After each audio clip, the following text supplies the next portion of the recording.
Good morning and welcome to Live Jai-Alai in the Magic City on the Jai-Alai Channel. I'm Stu Nyman. I'm here with Andrew Bleckman, and we're pleased to welcome you to this Friday. Had to think about that for a second. Friday matinee performance. We have 9 games for you beginning at 12 noon. In addition to fast and fun Jai-Alai action, each of today's games offers win, play, show, quinella, exacta, and trifecta wagering. These terms are new to you, or you're new to parimutuel wagering, or to the Jai-Alai Channel. We'll explain them throughout the course of the performance. We have 2 pick 3s, ladies and gentlemen. We have an early pick 3 that begins in Game 4. Correctly pick the winners of Games 4, 5, and 6 to play the early pick 3. And we have the late pick 3 that begins in Game 7. Correctly pick the late Game 3. Correctly pick the winners, Games 7, 8, and 9. We also have the Mighty Ocho Jackpot. That's a pick 8 wager that begins in Game 1. And don't forget that the Mighty Ocho and the High Five will be forced out this Sunday as we close the 2020 season here at Magic City Jai-Alai. Mandatory force-outs on the High Five and the Mighty Ocho with their $2,000 and $3,000 guarantees, respectively. The High Five, the most popular wager here at Magic City Jai-Alai, a pick 5 wager that begins in Game 3. You correctly pick the winners of Games 3, 4, 5, 6, and 7 to bet the pick 3, to bet the High Five, rather.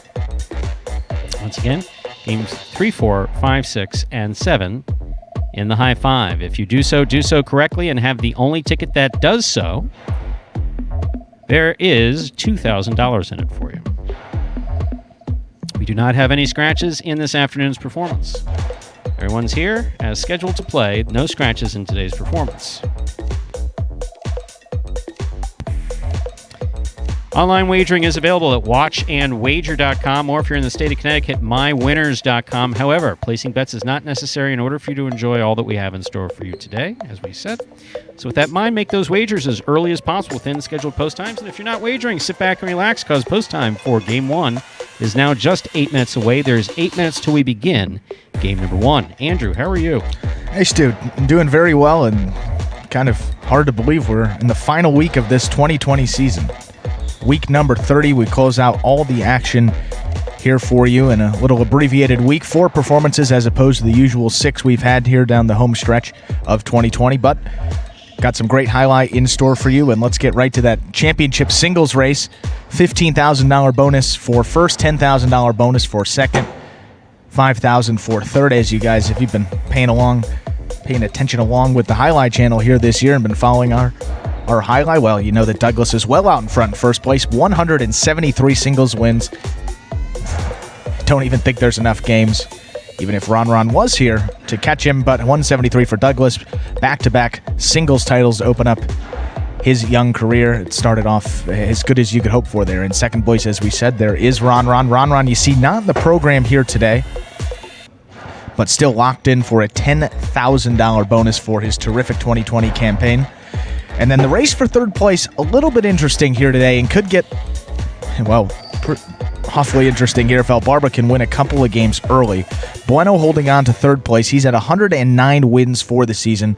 Down in fourth place, you had El Barba with 103. Now, if you remember dating back to last Sunday, El Barba picked up at least 2 wins, which brought it back to 6 games separating the two. In this short week, only 4 performances, going to be about 20 to 24 games for each of those guys, so going to have to win a good majority of them if you're El Barba to make that comeback, but if there's anybody that could do it, it is El Barba. I mean, look at his numbers these past couple weeks. I mean, dating back week 23, I mean, we've talked about it. Looking here, yeah, 6 wins week 24, 9 wins week 25, 7 wins week 26. So a guy that we know can rattle him off in a hurry, in particularly in those early games.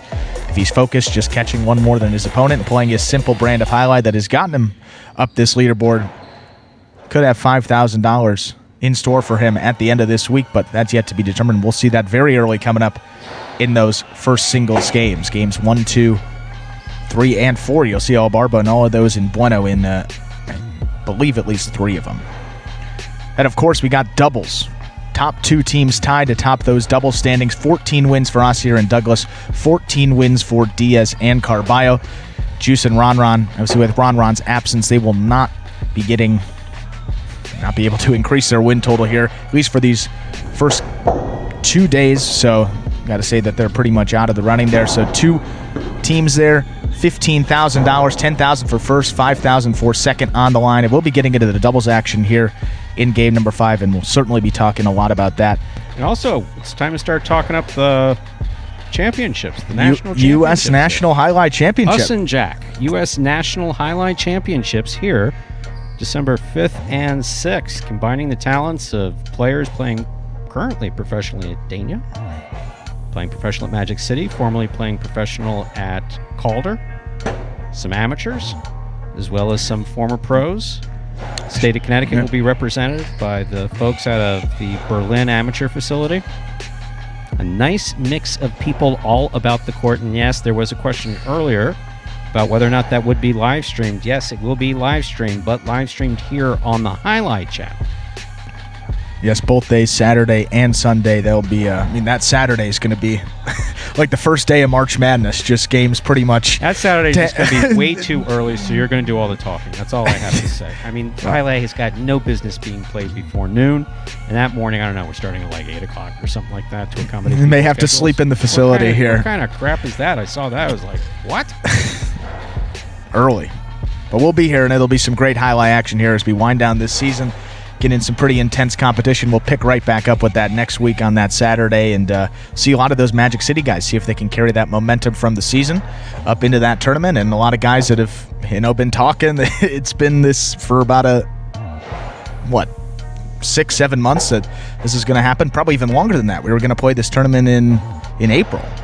Yes. The first time. So even longer than that, finally going to get the opportunity, as you said, to see that mix of players, people from all over the country coming to this court and competing against one another. So that's going to be a great experience and really fun to watch here live on the Jai-Alai Channel. You can catch all that action, as Stu said. And obviously we'll be talking a lot about that here this final week of the season. We got now just 3 minutes till we get into game 1, and as we do before the first game of all of our performances, we got this video that will explain the scoring format for the first 8 games of this 9-game performance, and that, of course, is Spectacular 7 scoring.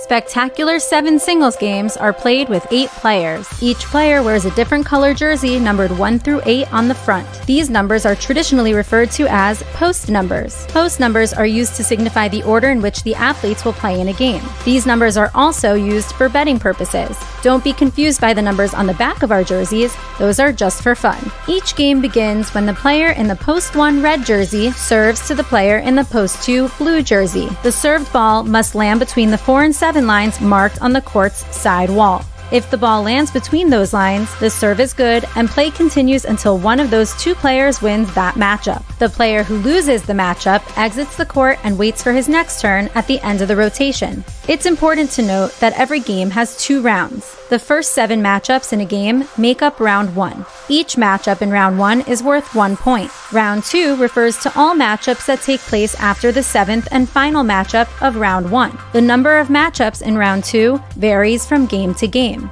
And in round 2, each matchup is worth 2 points. The first player to earn 7 points wins the game. And we're back here now, 2 minutes from game number 1. And we're finishing up the 2020 playing season. Also concludes the fantasy Jai-Alai season for 2020 here. Week number 30. You just have a couple more minutes to set those lineups. And don't worry, we'll be back strong here in 2021.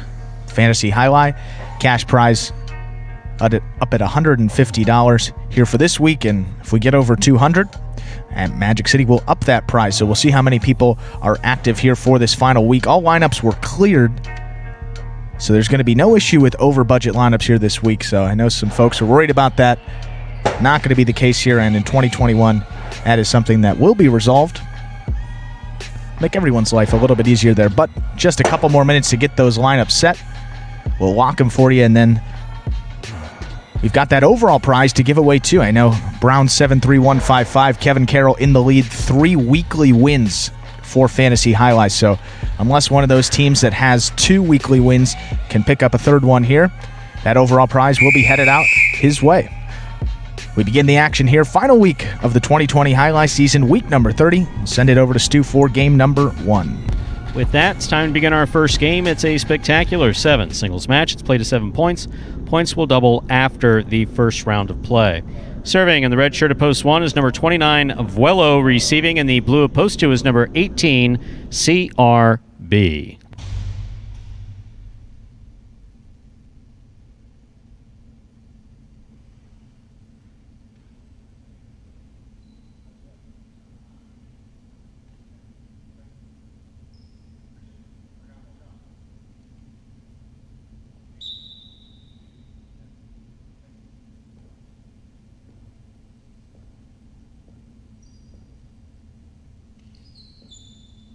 Vuelo serves. We begin game 1 with an overserve, point 2. 2 first up on the board in our first game. That brings to the court the white shirt at post 3. This matchup has CRB serving to Tennessee. And that's an underserve. Quite a start to this Friday matinee. Point 3. It's your job to get the ball in the box, Tennessee. Green shirt of post 4 receives. Juice.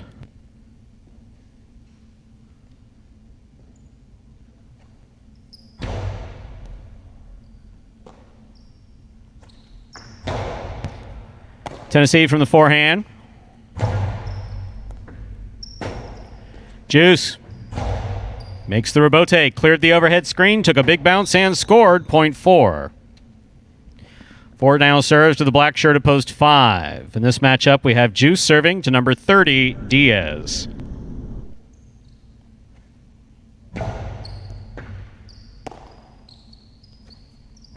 Backhand by Diaz, clips the sidewall, caught in the air. Low and hard, stopped on the forehand of Diaz. 2-all by Diaz, does not open up. Juice is there. Ball missed on the forehand of Diaz. Point 4. Juice has 2 points. Here's the yellow shirt of post 6, El Barba.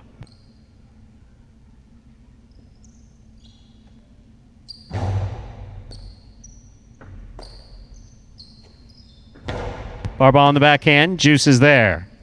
Powerful backhand by Juice. Out to the rebote. Rebote left side, up the middle, and scoring for El Barba, point 6.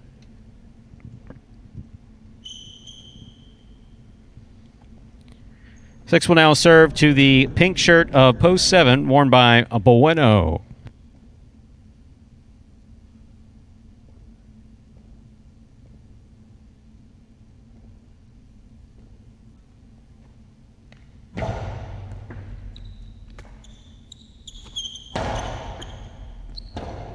Rebote left side by El Barba. Keeps it in play. Quick bounce on the forehand of Bueno. And it scores. Point 7. Here now to complete the first round and receive, wearing the purple shirt of post 8, number 9, Fred.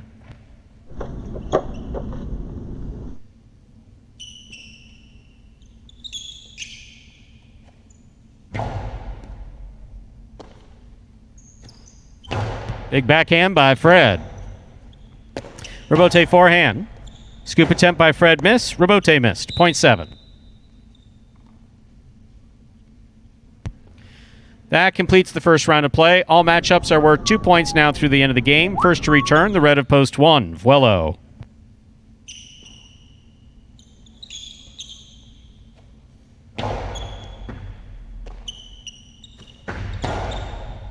Ball caught in the air by Bueno. Vuelo looks for Rebote. Lays it up to the inside. Difficult Rebote save by Bueno. It's a 2-all. Stopped on the forehand of Vuelo. 3-wall play by Vuelo. Rebote missed. Point 1. Vuelo on the board with 2 points. In this matchup, he serves the returning 2 post. CRB.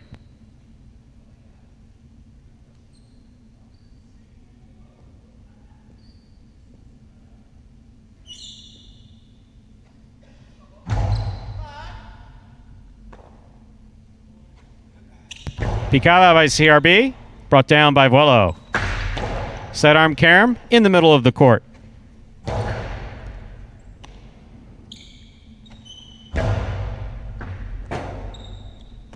Robote with a soft touch. Wello on the run. Got him. Change up on the Robote for CRB scores. Well played, point 2.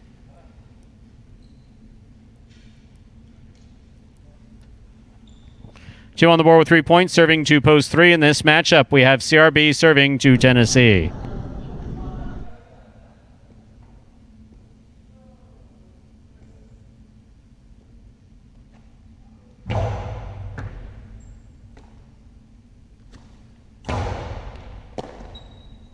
CRB, strong backhand.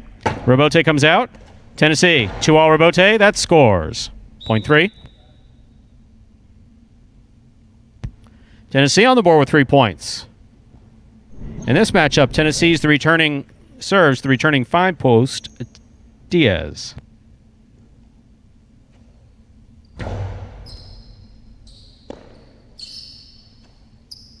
Nice forehand by Diaz. Good catch by Tennessee. Catch by Diaz. Hard throw by Diaz back at the sidewall about the 10 line. Yep, wow. That totally counts. Made contact with the cesta, made it up to the front wall. Outside placement, stopped by Diaz. Diaz throws it at the feet of Tennessee. He scoops it, throws it back.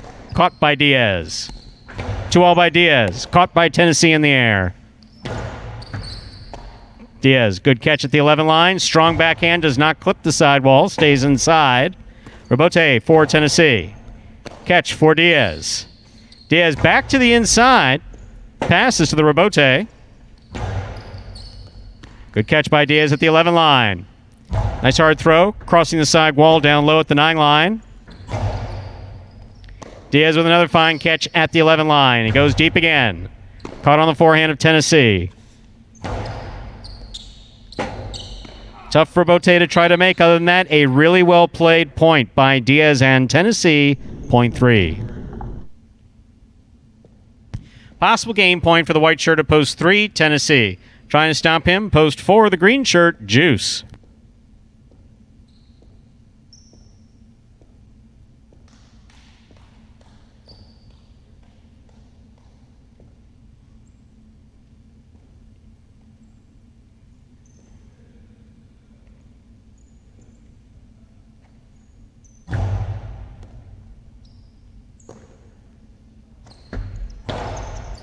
Tennessee with a drop ball, point 4. Juice is on the board with 4 points in this 7-point game. Returning, ready to receive. Yellow shirt at post 6, El Barba.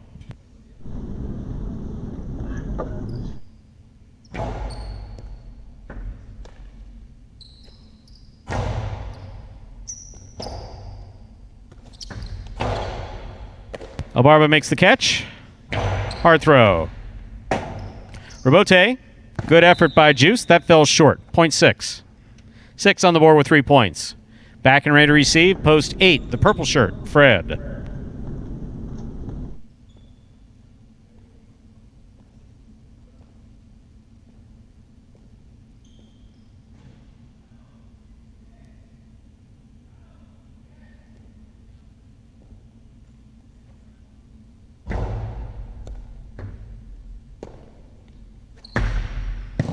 Into the pad, point 6. Possible game, point 4. Yellow shirt at post 6, El Barba trying to stop him. The pink of post 7, Bueno.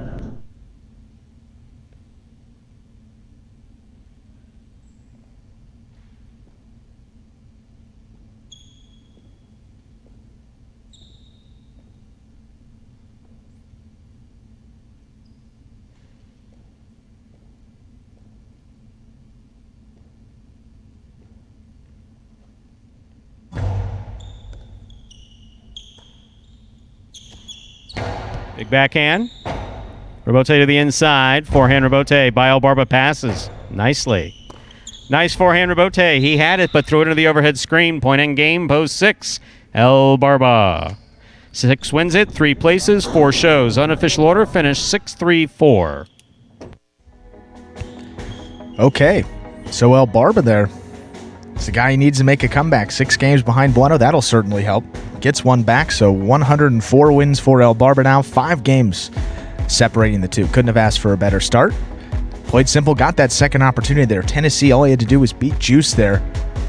Would have ended the game. El Barba wouldn't have had an opportunity, but Tennessee dropped a ball that you think, probably 19 times out of 20 he would make that catch, and then El Barba gets it, takes out Bueno, and you know what? That's the way. One little bounce, one missed ball completely changes the whole scope of the game and perhaps this 2020 season there. So 5 games now. Big win for El Barba out of post 6. That was a really nice point played between El Barba and Diaz. I thought that looked... Diaz had one of those. So Tennessee and Diaz, right? Yeah. Diaz had one of those last week where he just approached the game from catch one more ball than your opponent. That gives us our prices for game 1. $2 quinella 3-6. That's first and second, any order. $20.60. Trifecta 6-3-4. First, second, and third place finishing. $410.20. A $2 wager on 6 to win, $9.40. Up next, Game 2, a spectacular 7 singles match, played to 7 points, points doubled after the first round of play. Post time for Game 2 is now just 6 minutes away. Good luck. I really got the name El Barba from Coach JR. Like the first day I came into practice, he was like, "Oh, La Barbas." He called me the beard. And, it kind of just stuck. The most frustrating aspect of Jai-Alai for me probably would be anticipation. Because the ball's going so fast, you don't have time to wait to see where the ball's going to be thrown. It's frustrating, but at the end of the day, I'm playing a sport for money. Okay, my goal is to go out there, win every point. As soon as I step on the court, win the game, and call that game a day. That's it. And that was the Beard. You saw him 1 for 1 in the win column here to begin week number 30. He's coming right back here in game number 2. He's actually got 4 singles games in a row here. It's got to be beneficial, compared to Bueno there. He takes a game off, but El Barba just getting a nice little rhythm there from game number 1, and a win there would certainly help boost his confidence going into this second game. He's got Ben in post 2, a little bit of a challenge there. No Tennessee. Looking at here, no Tennessee, no Bueno, no Jedden. So really Ben and El Barba are the 2 favorites here. Another good opportunity. El Barba's got post 5, but rattle off a couple here and get another win and get that all the way down to 4 games separated them. But we'll see how that action comes up here in just a few minutes till we get into that 5th game. Sorry, 5th game, that second game. And we do have a couple extra minutes, and for those new fans that may be joining us here for the first time, we got this video here that will explain in simpler terms how Jai-Alai is played. The main rule of Jai-Alai is simple. Players must catch and return the ball in one fluid motion. Sounds easy enough, right? So how do you win? You can win a matchup simply if your opponent overserves, underserves, or serves the ball out of bounds. On the flip side, your opponent wins the matchup if the serve is so good that you fail to catch and return the ball to the front wall. If your opponent fails to catch the ball before it bounces twice on the ground, or if your opponent's cesta makes contact with the ball but doesn't catch it, then in both of those cases, you win the matchup. You can also win a matchup if the ball bounces around in your opponent's cesta during an attempted catch. This is called juggling, and it's illegal in Jai-Alai. Another way to win a matchup is if your opponent throws the ball and it lands out of bounds on its return from the wall. The overall game strategy for a Jai-Alai player is to make it difficult for an opponent to reach the ball in time or to execute a rebuttal play.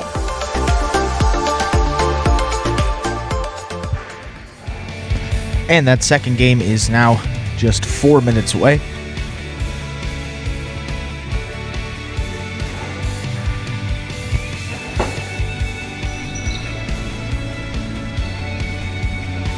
And so you see here Ben post 2, El Barba post 5, as we said. Certainly on paper look like 2 of the favorites here in this game. Ben last week, week 29, definitely struggled, and down the stretch it's been difficult for Ben. Had that great run in the middle of the season where he was catching everything. His power was unbelievable, and just some great improvement he's shown from the start of 2020 till the end there. But for Ben, faltered a little bit down the stretch. Still rounding out the top 5 in those single standings. He's at 92 wins, but Jedden, after a 9-win week for Jedden, most wins he's had in a single week this 2020 season. Just 4 games separates those two for 5th and 6th place. So there's not necessarily a monetary prize there, but it's being in the top 5 for 2 guys that are very competitive. It's a pretty good goal for them in both of their 3rd professional seasons playing Jai-Alai here. As you said, they're 92 for Ben, 88 for Jedden. Jedden, you'll see him for the first time coming up in game number 3, but it's been Bueno, El Barba. Ben has been a lot of the talk, that race for 3rd place, but Jedden maybe been the hottest guy in the fronton over these past couple of weeks. I mean, dating back week 27, 5 wins, 2 places, 7 shows, 14 in the money finishes. Next week, week 28 comes back, 3 wins, 5 places, 6 shows, 14 more in the money finishes. And then last week, just everything was working for him, clicking on all cylinders, 9 wins, 2 places, 2 shows, and most importantly, his first Golden Cesta of the 2020 season. It's been a lot of Douglas, been a lot of Ron, Bueno, Ikeda, El Barba mixed in there, but for Jedden, guy of his caliber there to take home the Golden Cesta, really kind of a true middle game player. That's great to see. Josh is watching with his kids today. So Josh, how old would those kids be? Because we need to know whether or not to cut off the sound on the cage cam. Because the last thing Magic City wants to be responsible for is explaining what the F word and the S word and anything else that might come out. We explain what the terms mean. I think we need to keep that specific highlight. 10, 8, and 5. Oh. All right. Well, it's a little tense. All right, some Diane, of the players. Diane, Anthony. You see that? Let's kill the mic on the. Let's kill the mic on the cam. We have juniors watching. No, but that's great. Getting the kids involved. Looks like me there. Yeah, probably about 5 years old. First time I stepped in the fronton, 5 or 6. Now, John, I know you told me this before, but Josh is watching in Baltimore. Yeah, Maryland. Somewhere in Maryland. Well, yeah. You just make. We can't. Assumption. Yeah, you just make an assumption. I get. Yeah.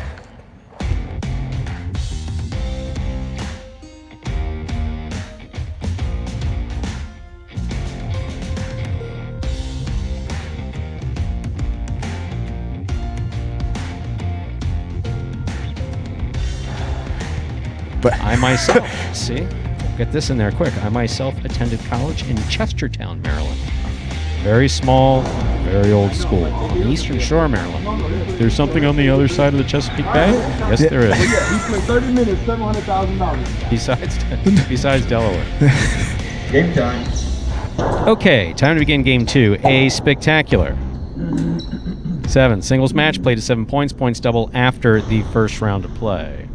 There are no scratches in Game 2, no scratches in this afternoon's performance. And once again, season will end on Sunday. Serving now in the red shirt at post 1, we have Fred. Receiving in the blue at post 2 is Ben.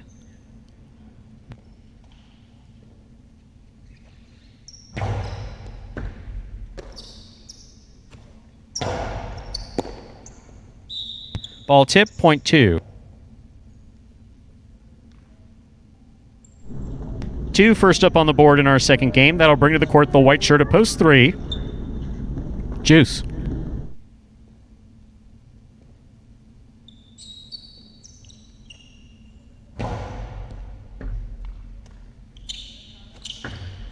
Soft coasty. Does not cut out. Ben has it.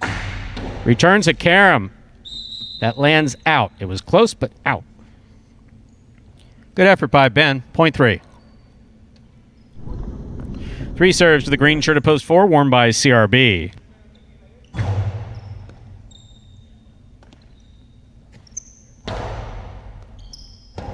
Scoop attempt not played. Rebote not coming out. Point 4. Here is the black shirt at post 5. In this matchup, we have CRB serving to El Barba.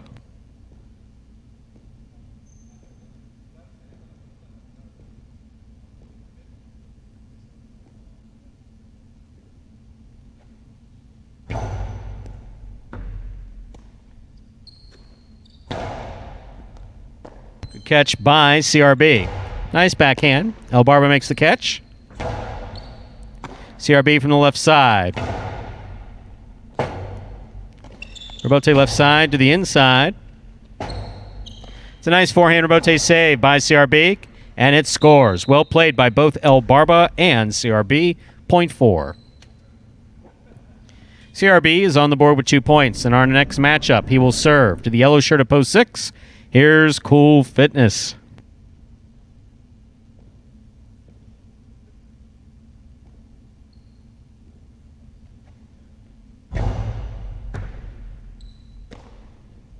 In and assess the ball goes, point 4. CRB on the board with 3 points in this next matchup. He serves to the pink shirt of post 7, worn by Vuelo.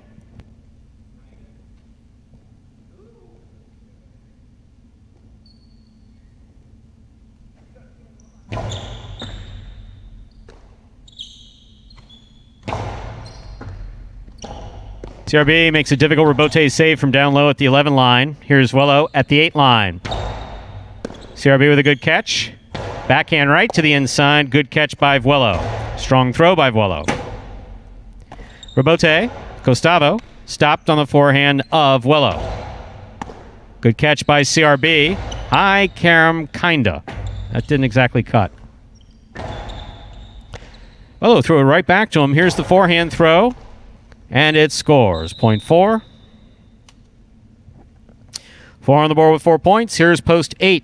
To complete the first round and receive, we have Diaz.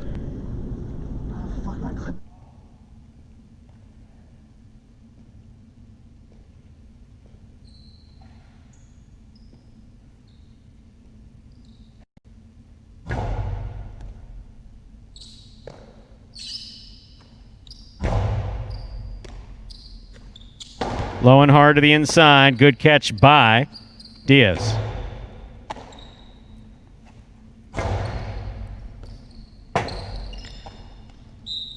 Point 4. First round's complete. All points are now double. This is also a possible game point for CRB. Trying to stop him, Fred. First to return in the second round.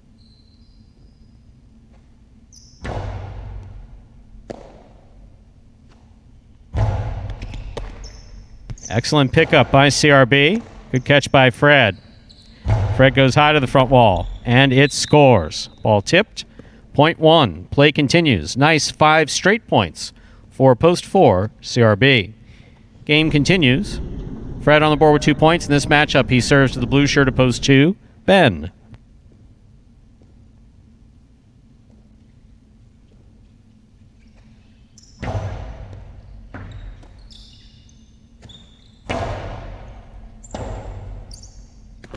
Robote forehand carom into the pad. Point 2.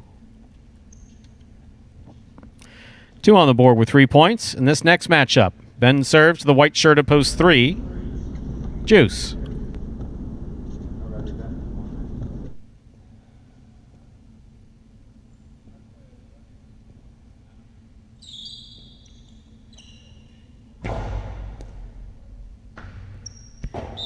Point 2. Possible game point for Ben in the blue of post 2. Trying to stop him is El Barba in the black shirt of post 5.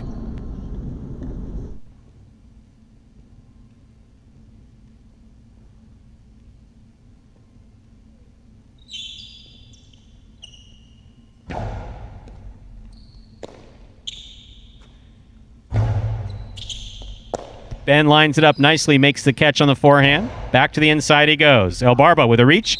Could not bring it in. Point and game, ladies and gentlemen, to the blue shirt of post 2, Ben.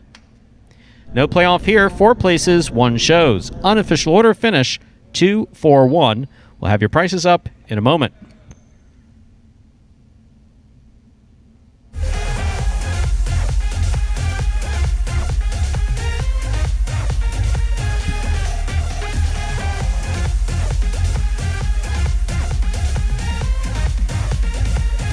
Results from Game 2 are official. Coming in first, post 2, Ben. Taking second, post 4, CRB. Coming in third, post 1, Fred. 2-4-1 is the official order finish for Game 2. And there are your prices. The $2 Quinella, 2-4. That's first and second in any order. $20 even. 241, the trifecta, that's first, second, and third place finishing, 105.40. $2 wager on 2 to win returns $9.60. Up next, Game 3, a spectacular 7th singles match. Play to 7 points, points double after the first round of play. Game 3 also begins the high five for today.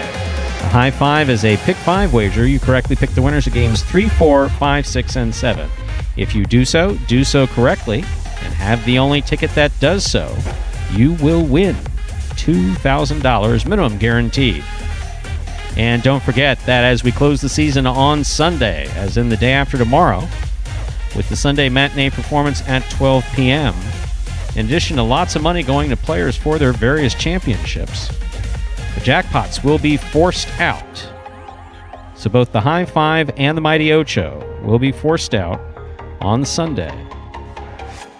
Post time for Game 3 and this performance's High Five, 8 minutes away. Good luck. What I'm hoping to accomplish in the 2020 season is to come in top 3 again, both in singles and in doubles. My game plan going into 2020 season is to be as meticulous as possible. I have to find a way to find little subtle things about each and every person on the roster that I can exploit to my advantage. And I can say that because they have to do the same thing. I feel like I got the ability to do it. I've definitely put in the work. Unfortunately, that doesn't always mean success, but that's what I'm going to strive for. So that is the goal, and I think that's everybody's goal because everybody wants to, get in the bonus money. And it is kind of like something to hang your hat on, to be able to say that, hey, I was able to be, a top 3 in singles or a top 3 in doubles. So that's definitely something that I strive for.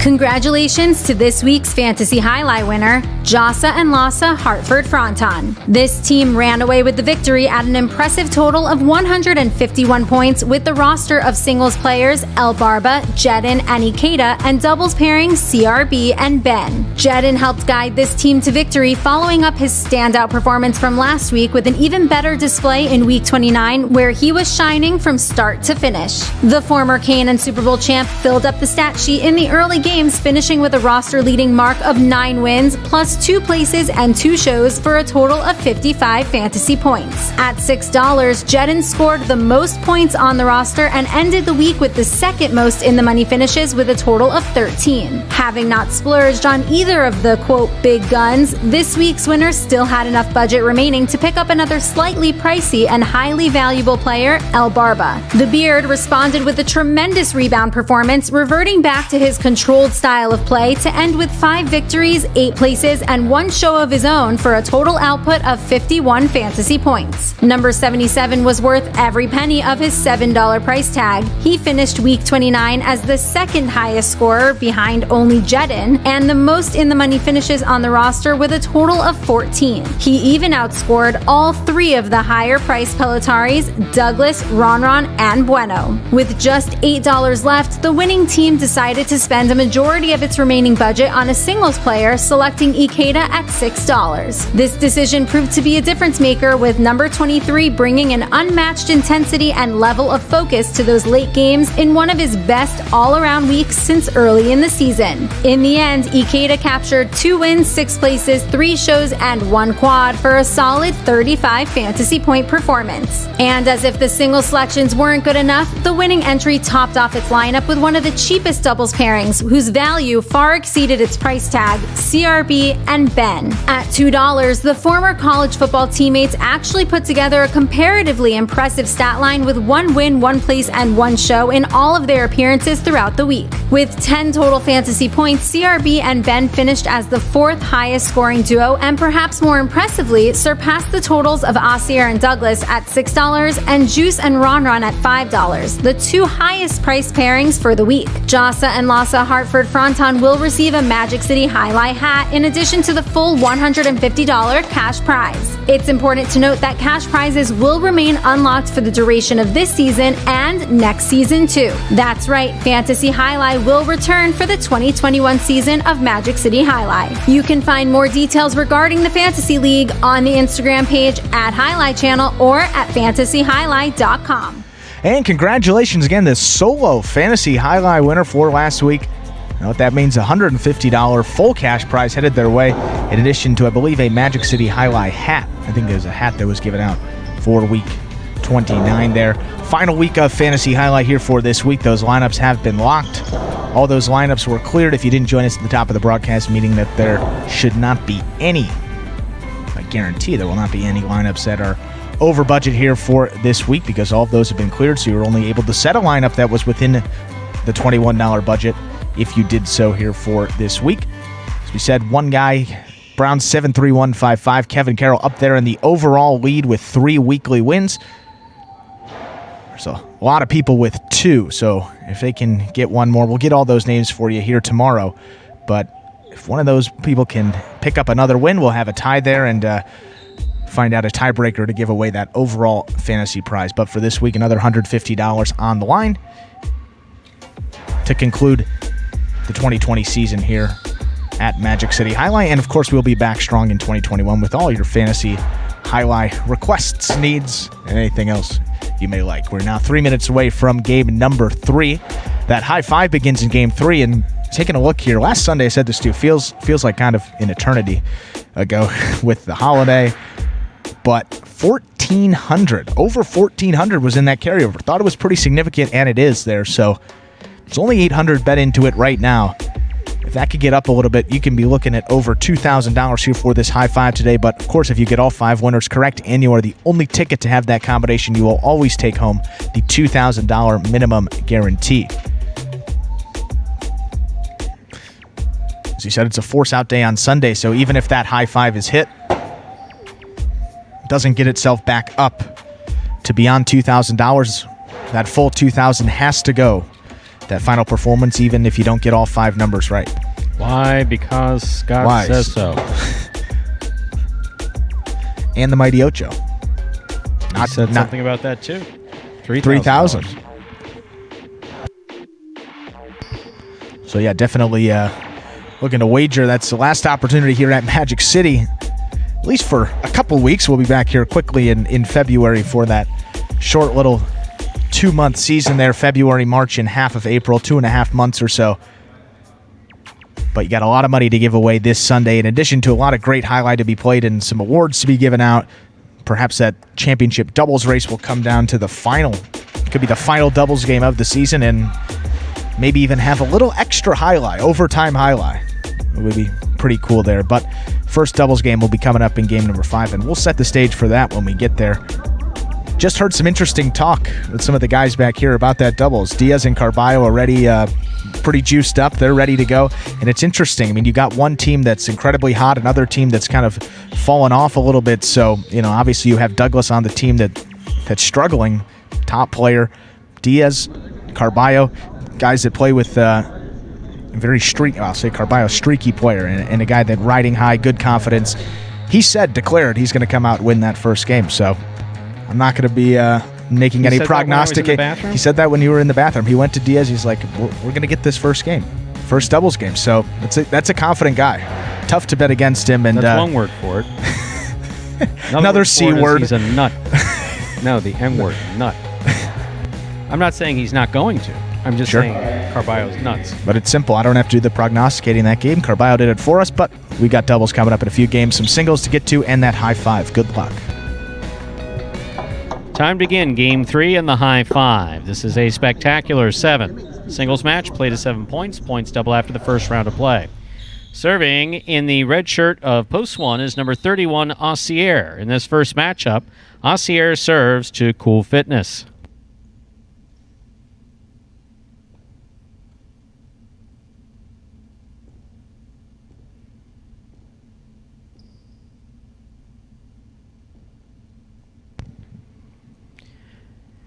Aussier serves. Game 3 has begun.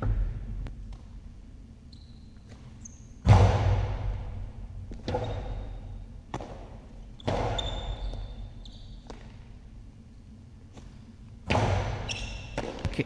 Ball missed. Midcourt. Point 2. That'll bring to the court the white shirt of post 3.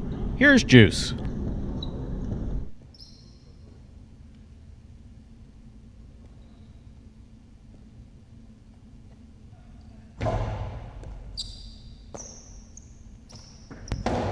Soft costado by Juice will score just above the pad and landing in point 3. In our next matchup, Juice will serve to the green shirt of post 4, Tennessee.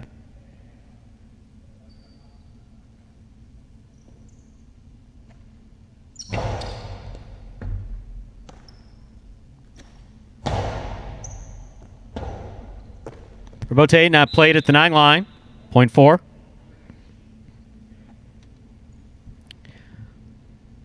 In our next matchup, Tennessee will serve to the black shirt of post 5, worn by Ben.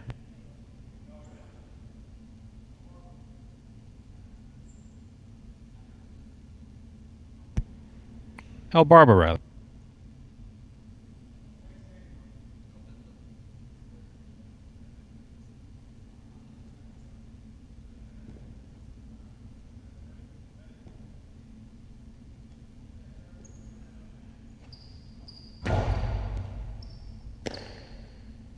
El Barba from the forehand.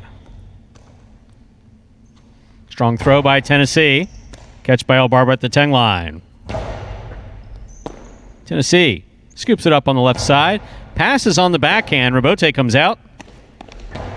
2-all Rabote. Tennessee's got it. El Barba's up. Bold shot, Tennessee. And got him. Bold, and it worked. Good combination. Point 4.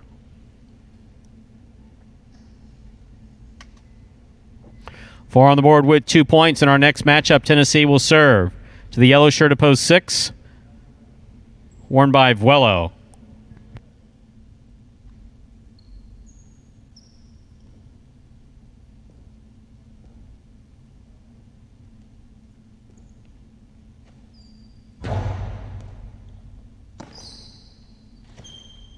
Strong backhand to the inside.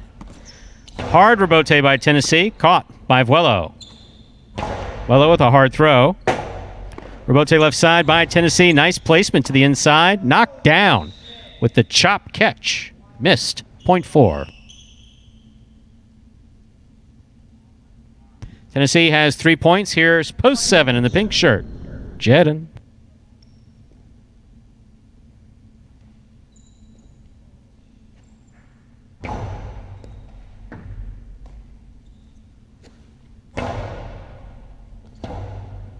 Rebote left side by Tennessee. Caught in the air by Jedden. Tennessee, good eye on the ball, makes a good rebote. Jedden missed it on the forehand. Point 4. 4 on the board with 4 points. Here now to complete the first round and receive, wearing the purple shirt of post 8. Number 22, Bueno receives.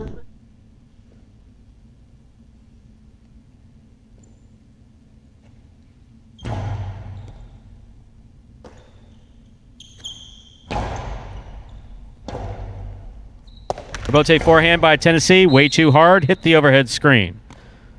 Point 8. That completes the first round of play. All matchups are worth 2 points now through the end of the game. First to return, the red of post 1, Assier.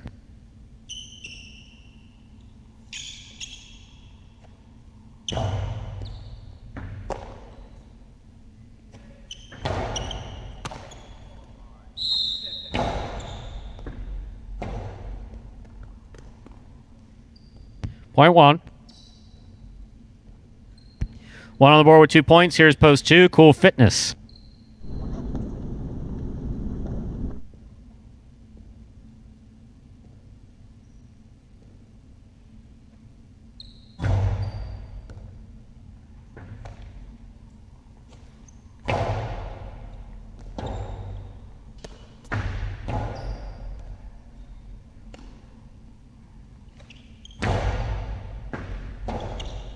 Rebote left side. Made it to the front wall and scored. Point 1. Assier on the board with 4 points. Here's post 3, Juice.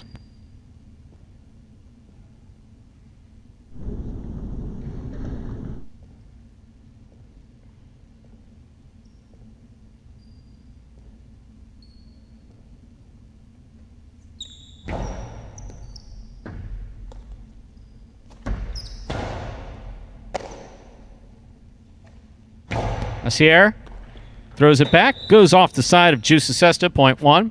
Possible game point for the red shirt at post 1, Assier.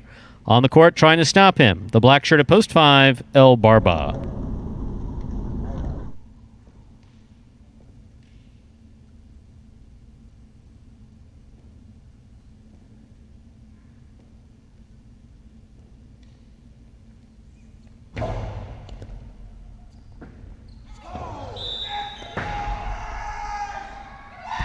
One in game, red shirt at post 1, us here.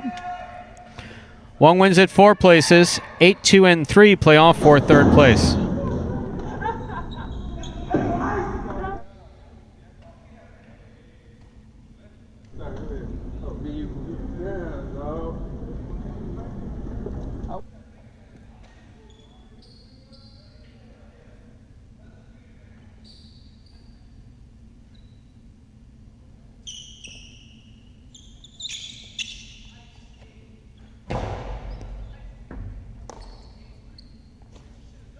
Backhand by Cool Fitness, caught by Bueno. Bueno goes deep. Robote left side to the inside, thrown nicely by Cool Fitness. Bueno with a pickup on the left side. Robote by Cool Fitness. Looks good again. Bueno, the 11 line. To the inside. Catch by Cool Fitness.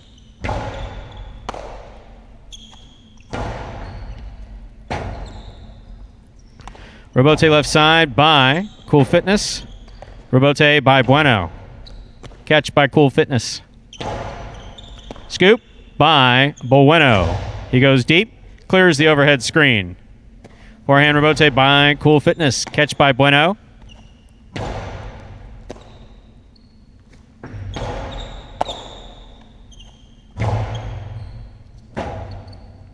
Robote forehand save by Cool Fitness. And scoring. Way to hang in there. Cool Fitness, point 2.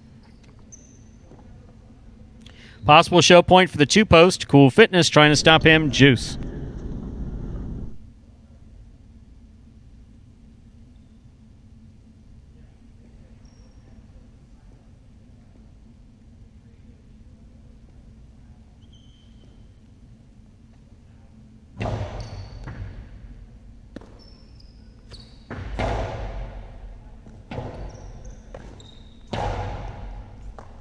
Excellent catch by Juice, and that is a really nice throw by Juice. Came quick, no holding, thrown well. This catch by Juice, low and hard to the inside, will score. Point 3 will turn these players around now. 3 serves 2. Juice will serve to Cool Fitness in this final matchup of the third game for show.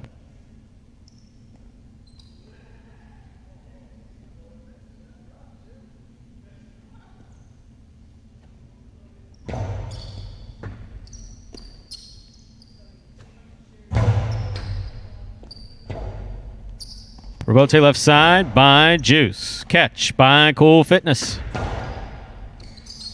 Juice changed his mind and did not make the play. Point and a third place finish for post 2, Cool Fitness. Unofficial order finish, 1-4-2.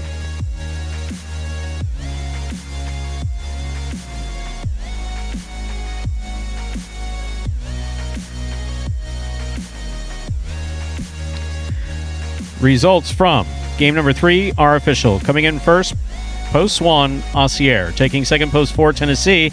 Coming in third, post 2, Cool Fitness. 1-4-2 is the official order of finish for our third game. There are your prices. A $2 wager on Aussier to win returns $22. $2 Quinella, 1-4. $2 Quinella, 1-4. $52. That's first and second any order. The trifecta 1-4-2. First, second, and third place finishing $324.80. Up next, ladies and gentlemen, game number 4, a spectacular 7 singles match. Played to 7 points. Points double after the first round of play. There are no scratches in game 4. There's no scratches in this performance. Post time for game number 4. Just 7 minutes away. Good luck.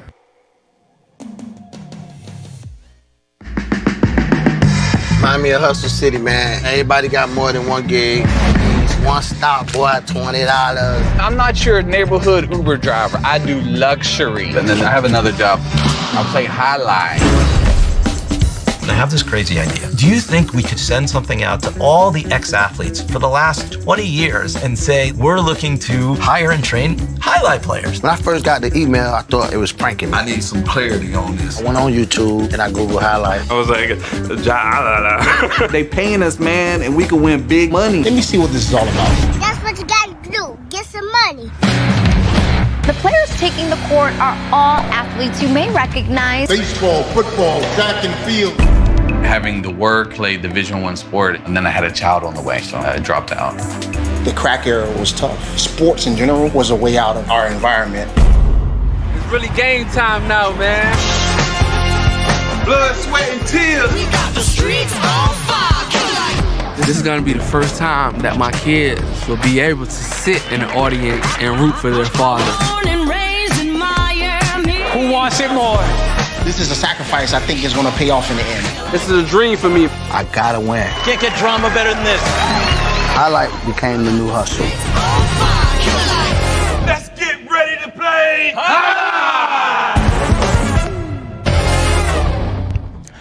And folks, there was a trailer for the award-winning documentary Magic City Hustle about the start of the highlight program here at Magic City just a few years ago. And if you look, obviously we'd like to refer, let's see, someone posting under law enforcement today, something or other. If Magic City wants this to work, we could just stop that there. So yes, we do want it to work. We appreciate your input. We like the fact that you watch. If you watch Magic City Hustle, it'll give you an idea for what's different about this program and everything else. Now, if you want to say what Magic City needs to do is do what every other highlight fronton did since 1926, and then retry it in the 70s and retry it in the 80s when it was still working, and then after the strike in 88, when the doors started coming off, and then through the 90s, and we should do the same thing over and over and over again. Maybe have a couple conversations with people who represent players groups and stuff like that. No, I don't think that's a good idea. So yes, we do want it to work, and guess what? We're trying new things. It's not going to look like what highlight used to look like. And I, for one, had a difficult time with that in the beginning. Yeah. You've been open about, I've been very open about that in the first year, but I understood. And so what Magic City is doing is putting everything behind it that everybody said always needed to have. You want promotion? You want advertising? Try to find another highlight fronton doing more promotions and advertising than we are. I just went on 95 the other day. I was driving back up to Boca. Not only was there billboards for the Highlight Channel, prize picks as well. Open-mindedness Magic City now, Highlights. as far as having open tryouts, no, that's not going to happen. However, making adjustments in the roster, yes, that is happening. It's in the process of happening now. Will happen. We have nothing to announce other than to suggest that you will see at least 2 new faces that you have not seen this year coming up next year. And are you going to see everybody that you've seen this year? Probably not. Yeah, we can't. Free agency is yet to begin, so Absolutely. That's about as far as we're willing to go with that. But yes, you're watching the organic development of an athletic program that happens to be focused on highlight. So thanks for the feedback. Appreciate it. Sorry, Andrew, you had something to say? No, we were just saying, watch Magic City Hustle. I will say, though, for Josh there, got some young folks, maybe wait a couple years for them to to watch that one, or you might have to explain a couple of words that may be a little young. But no, definitely check it out there. A lot of the, just some great content there. And I'd like to see, obviously that was year 1. We had a couple faces in that aren't here now, but to see what they would do with the cameras in here year 3, I think that would be really interesting, sort of a follow-up, sort of how the program went, where they are now. That would be pretty cool there. But obviously, check out Magic City Hustle in and of itself there. You can check it out, MagicCityCasino.com. Under the Highlight tab there at the top of the page, under that tab, the first button says Magic City Hustle. If you click on that, it will take you directly to the website. Or another way you can do it, you can just type in MagicCityHustle.com directly into your browser. But either way it's done, you'll be taken to the same main page where you can then make a purchase of that film for $5, and from there you can enjoy it as many times as you like. Now it's kind of like the comparison with Magic City tier to sort of like minor league baseball. A lot of people, if you're a true baseball fan and you you watch it, you really understand the game. You really like minor league baseball because you see guys develop, the organic growth of players and teams and all that. And, there's not a lot of people that watch it, really. You watch the MLB, you watch the top guys play, you always want the best product. But to have a platform like this for these guys to be able to grow, like you said, never before seen in this sport. You've seen it in others, and, really the true fans that are in it and really understand the sport. And we appreciate the fact that people have stuck here and understand what we're trying to build. And, the fact that we've made it through 30 weeks of this season, and I can tell you probably at least one thing that every guy on this roster has improved with in 2020. So, just keep building on that over the course of a couple more years there. I think these guys are going to be some pretty darn good Pelotari's by the end of it, Stu. I agree. Less than a minute to go to begin Game 4 in the early Pick 3. Game 4 in the early Pick 3. Up next.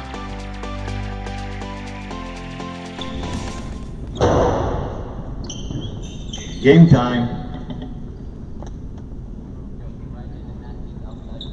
With that, ready to begin our fourth game. It's a spectacular 7 singles match. It's played to 7 points. Points will double after the first round of play. Serving in the red shirt of post 1, number 37, Tennessee. Receiving in the blue of post 2, number 22, Bueno.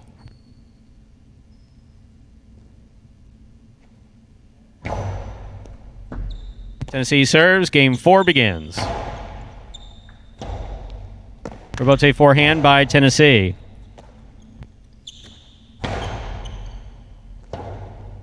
Rebote left side into the overhead screen.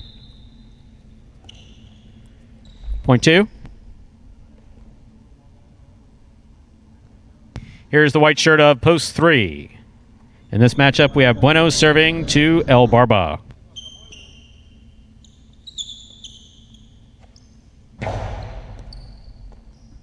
Excellent serve, crossing the side wall just behind the 10 line and scoring for Bueno, point 2. That'll bring to the court the green shirt of post 4. Here's Anderluck.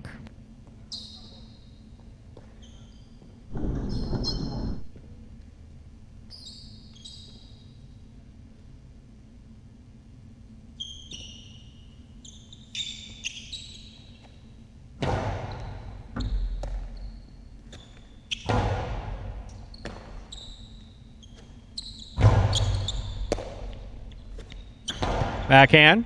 Caught in the air by Bueno. Almost. Dropped it. Point 4. 4 serves to the black shirt of post 5, worn by Ben.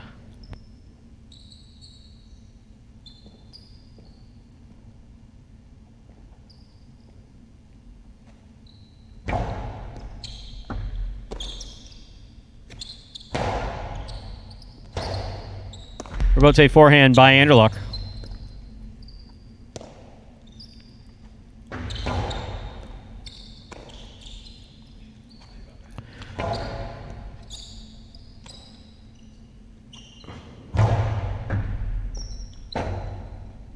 Rebote forehand just above the pad. Ben on the run. Got there.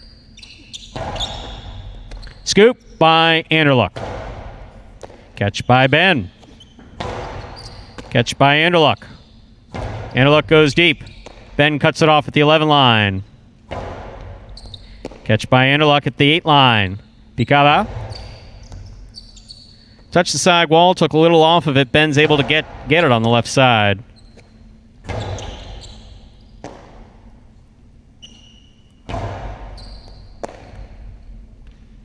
Anderluck, Picava again. Ball goes up. Into the corner. Ben catches it at the back wall. Great catch by Ben. Rebote forehand, swing and a miss. A well-played point by Anderluck and Ben, point 5. Now receiving the yellow shirt of post 6, Vuelo.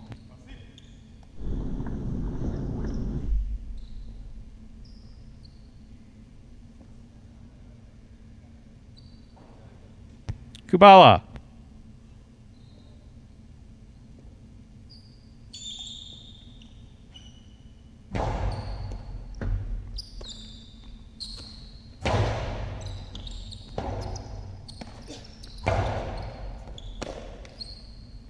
Kubala, right up the middle. Caught by Ben. Ben from the forehand. Kubala makes the catch.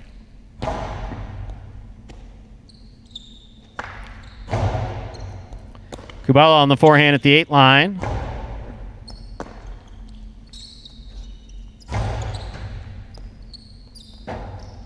Kubala, good second effort to try to make that ball, 0.5. Here's post 7, the pink shirt, Bragley.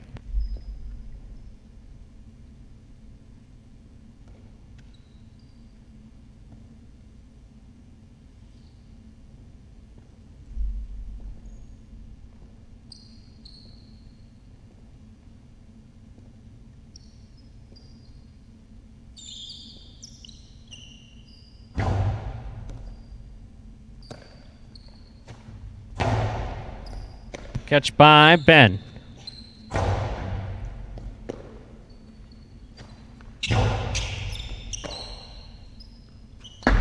Karen by Ben does not open up. It's caught by Bragley. Bragley rifles it and scores. 0.7.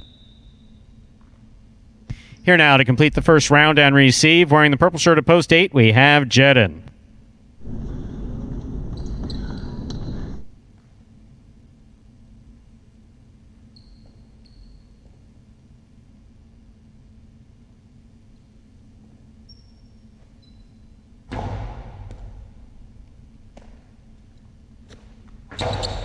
Backhand by Jedin.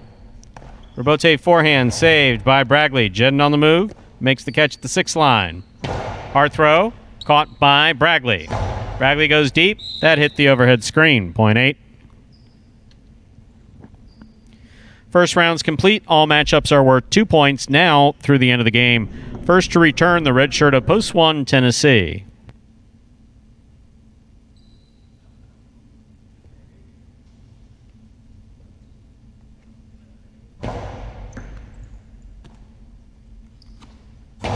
Backhand by Tennessee. Robote left side by Jedin. Catch by Tennessee. Robote swing and a miss by Jedin. 0.1. One on the board with 2 points. Here's post 3, El Barba. I felt so lost out there just now.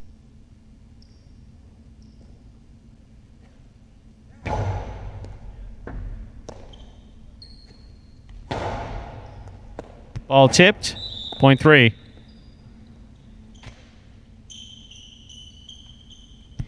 Here's post 2, Bueno.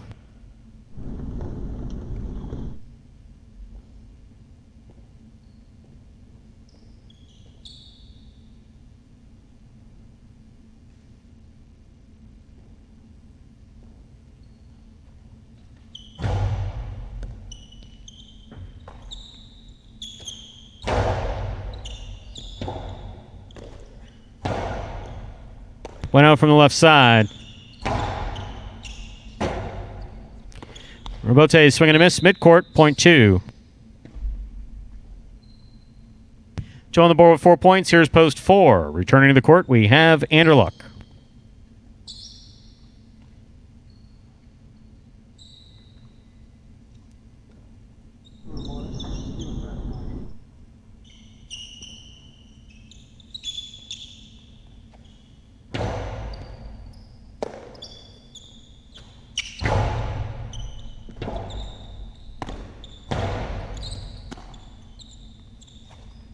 Outside placement beautifully executed by Anderluck will score 0.4. 4 on the board with 3 points. Here's post 6. Kubala.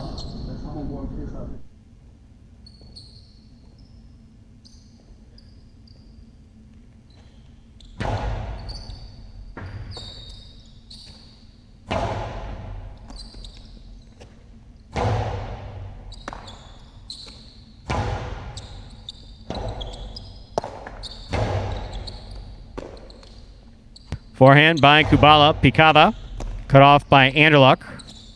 Anderluck goes back to the inside. Kubala's there. Robote forehand by Anderluck. Catch by Kubala. Robote forehand by Anderluck.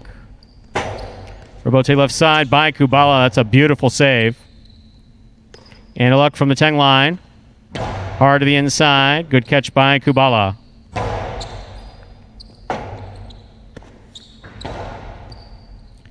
Kubala from the left side. Robote forehand fired by Anderluck. Robote left side to the inside. Anderluck on the run.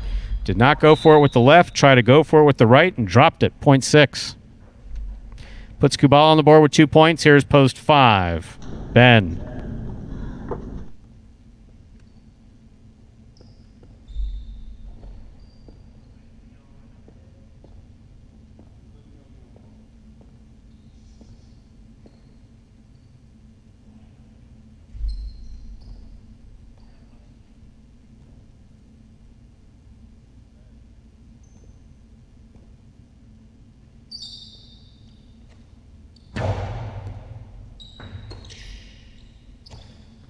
Powerful backhand throw by Ben.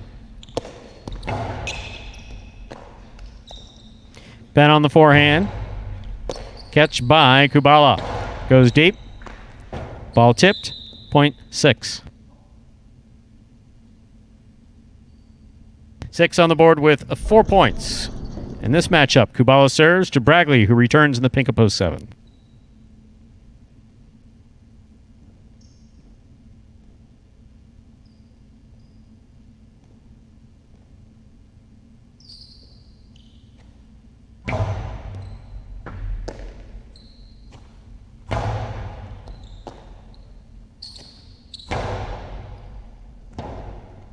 Robote left side by Bragley into the pad, point 6. Possible game point for Kubala in the yellow shirt at post 6. On the court trying to stop him, purple shirt at post 8, Jedden.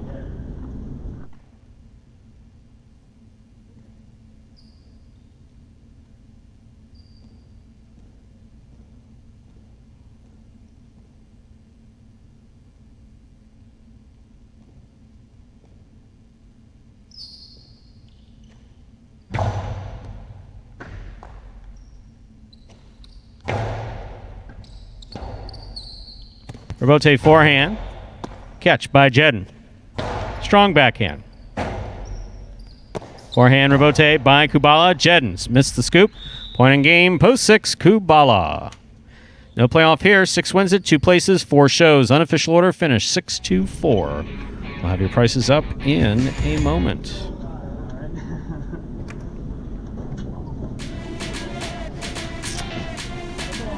And as we are awaiting those prices for game number 4, which will be up in a moment. Yes, no, we know all about North Miami Amateur Jai-Alai. I spent most of my youth there, sewing highlight balls, clocking players on and off. Spent every weekend of my adolescence there. That's where the Magic City Jai-Alai players trained for 4 months before coming here, when they all start off from scratch. And as far as picking up players from there to play professionally, that's what Calder did. So if those are the guys you want to see play, you're more than welcome to go over in Calder when they reopen their season and take a look at some guys who have extensive experience from North Miami. Or here, we got a number of guys from North Miami who will be playing in the U.S. National Jai-Alai Championships here on December 5th and 6th. Other than that, that's the Calder roster, not ours. $2 Quinella, 2-6. That's first and second any order, $45. $2 trifecta, 6-2-4, $123 even. $2 wager on 6 to win returns $20.40.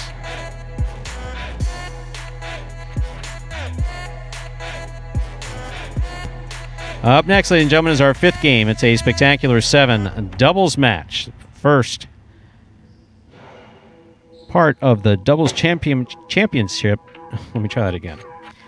The first part of the doubles championship series here at Magic City Jai-Alai. $15,000 in prize money on the line for these players.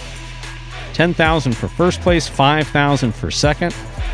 Andrew has all those exciting stats that we'll give you in just a moment. Oh, riveting stats for this doubles tournament. Post time for Game 5, Dodging Death 1, is just 7 minutes away. Good luck.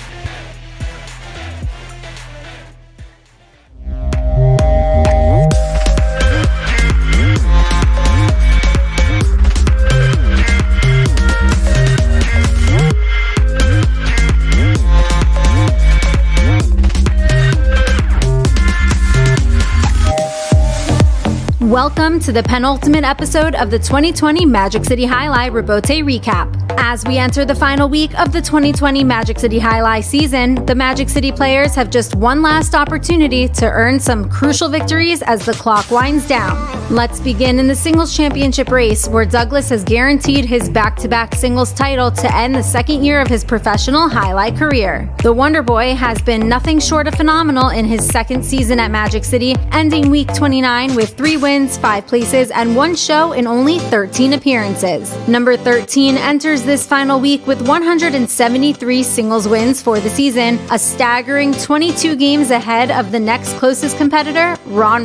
The Pelotari from the Philippines has given Douglas a run for his money, but ultimately it looks like Ron will be finishing the race in second place. Still, number 12 had a pretty solid showing of his own in week 29, adding 4 more wins to go along with 3 places and 4 shows to his already impressive 2020 stat line. Ron's total going into this final week of the season is 151 wins, which gives him a comfortable 42 game advantage over third place. And that $5,000 third place prize continues to hang in the balance as we enter the final week of this 2020 season. Bueno began last week 8 games ahead of El Barba. Early in the week, it looked like Bueno might run away with third, but as week 29 came to a close, Bueno captured only 3 wins to El Barba's 5. This now means that there are just 6 wins separating these 2 contenders from third place in the singles championship standings. After nearly 700 singles appearances each, it all comes down to this. Will El Barba complete the resounding comeback, or will the South Florida legacy fend off his relentless opponent and continue paving his own way in this great sport?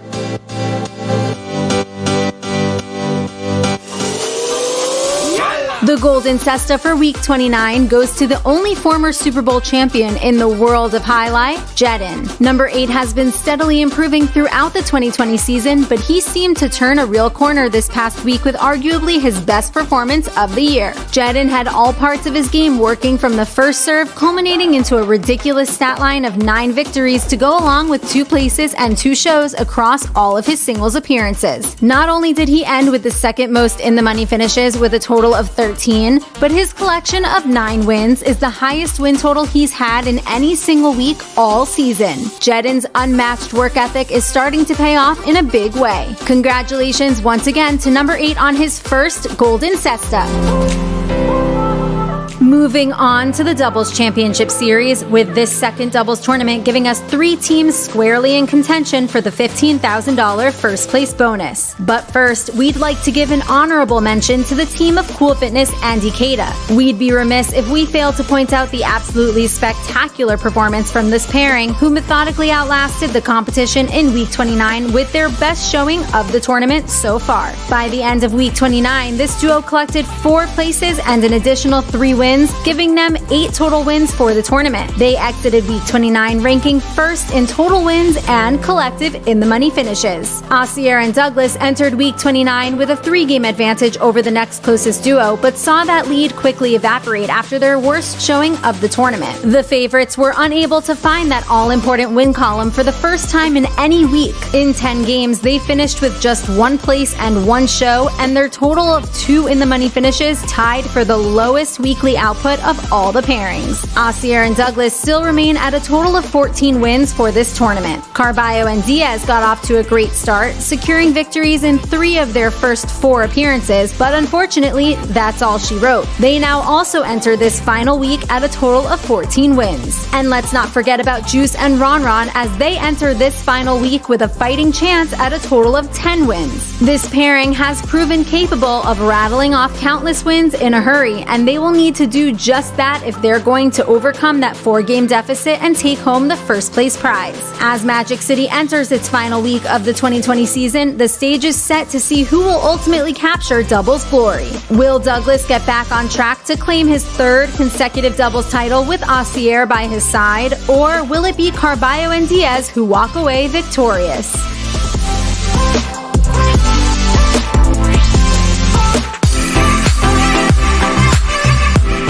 Shout out to this week's fantasy winner, Jasa and Lassa Hartford Fronton.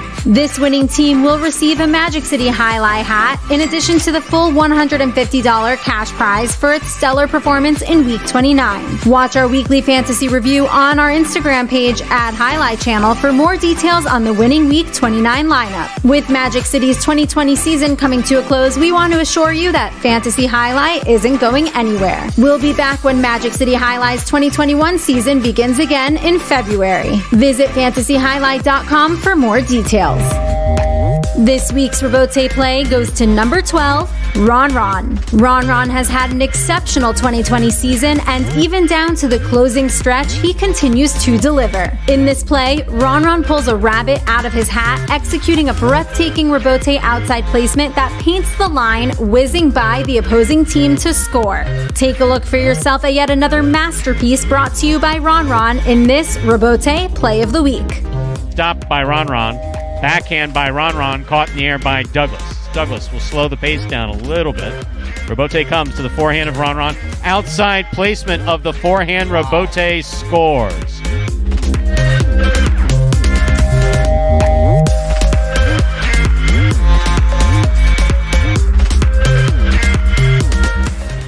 And folks, the Rebote recap there from week number 29 brings us right up to the start of the doubles games. 14 for Asier and Douglas, 14 for Diaz and Carballo. See the action right here live. Stu?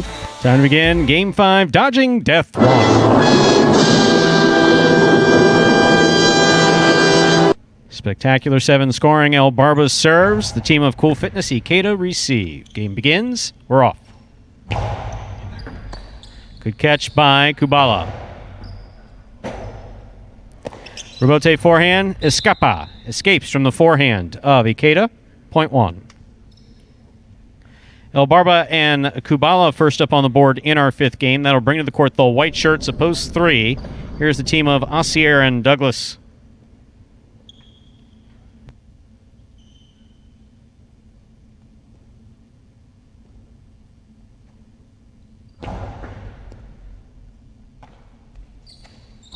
Powerful backhand by Douglas. Rebote, played by El Barba. Catch by Douglas. Carom by Douglas opens up perfectly and scores. Well thrown, point 3. Entering the court, the green shirts of post 4, CRB and Ben.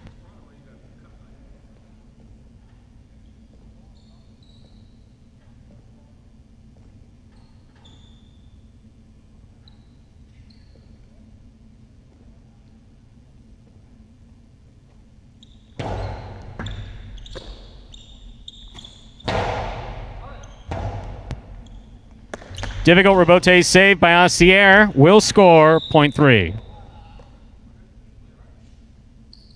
3 on the board with 2 points. Here are the black shirts of post 5 in this matchup. Hold on, Asier. In this matchup, Asier will serve to the black shirts of post 5, worn by Anderluck and Vuelo, who receives in the backcourt.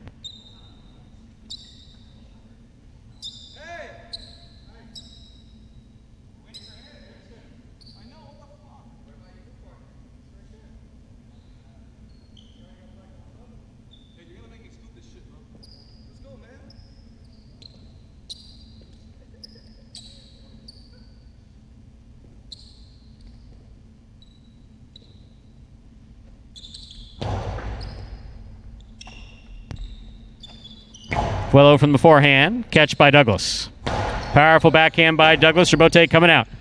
Rebote by Anderluck. Douglas with a hop makes the catch. Rifles it inside. I don't know if someone was stabbing at that or not, but it came in and scored. Point 3. That was your fault, dude. That's my fault. No, that was not your fault. Yellow shirts of post 6 receive. Jedden and Bragley.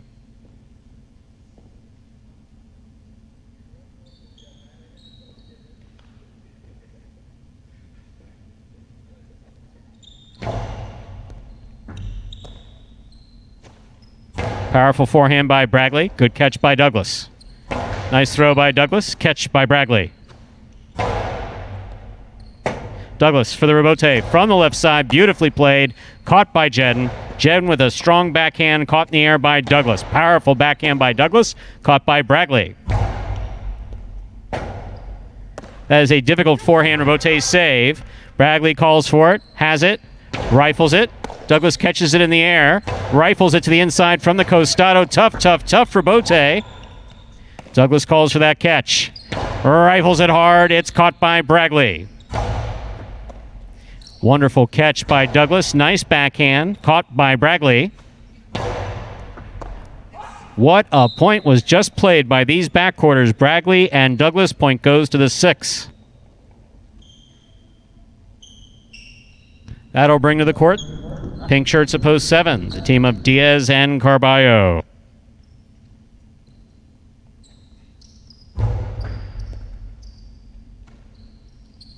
Carballo, strong backhand. Rebote into the pad by Jedden, point 7.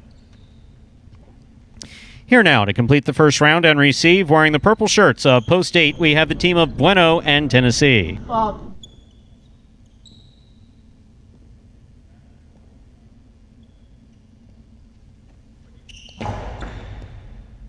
Tennessee from the left side. He goes deep, rebote coming out. Carballo pretends like he's a front quarter to make that rebote. Now he's going to be a back quarter, or maybe a mid quarter. Okay. Catch by Tennessee from the 10 line. Picada, big bounce, goes up. Now he's a back quarter. Hard throw. Scoop missed. Blind. Just done. Point 8.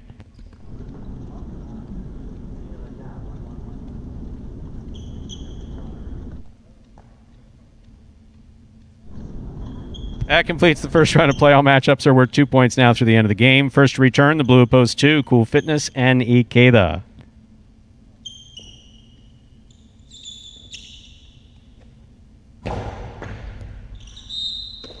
Over serve.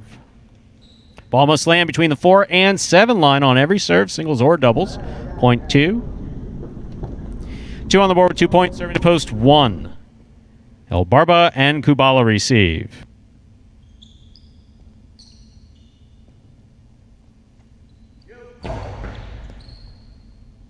Kubala, backhand from the 10 line. Rebote left side, beautifully played by Cool Fitness. Good catch by Kubala. Ikeda climbing the back wall to make that return. Scooped up on the left side of El Barba. Scoop attempt by Ikeda missed. Point 1. 1 on the board with 3 points, serving to post 4. The green shirts return. CRB and Ben.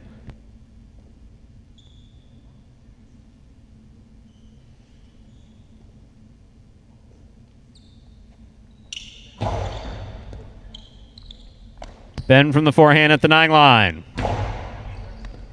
Good catch by Kubala. He comes over the top. Picada touched the side wall, took a little off of it. Here's the backhand by Ben. Kubala from the 10 line. Back to the inside. Ben is there.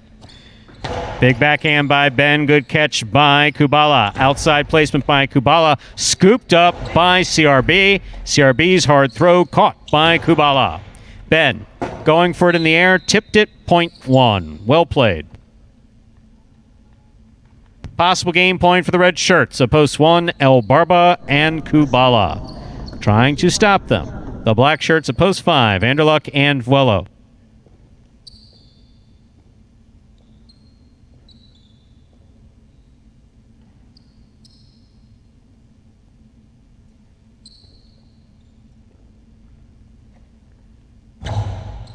Anderluck picks the serve.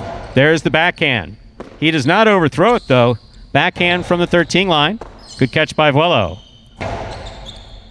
Kubala, forehand at the 12 line. Back to the inside. Good catch by Vuelo behind the 12. That's a Magic City bounce if ever I saw one. Point 5.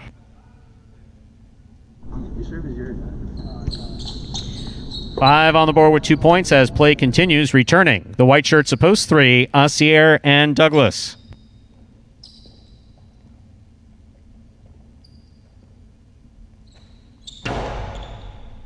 What a catch by Douglas off a great serve. Anderluck calls for the rebote. Shows some control in playing it. Here's Douglas rifling it to the inside. Caught by Wello. Wello clipped the sidewall. Douglas catches it in the air. Another one to the inside. Great catch by Anderluck.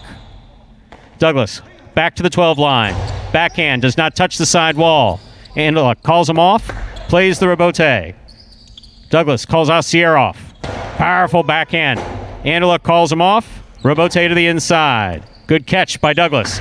Karam does not. It's a split placement. Anderluck scoops it up. That is as tough as you get, and that was the result. What a well-played point by all four players. Point goes to the 5. 5 on the board with 4 points. Here's post 6. Jedden and Bradley.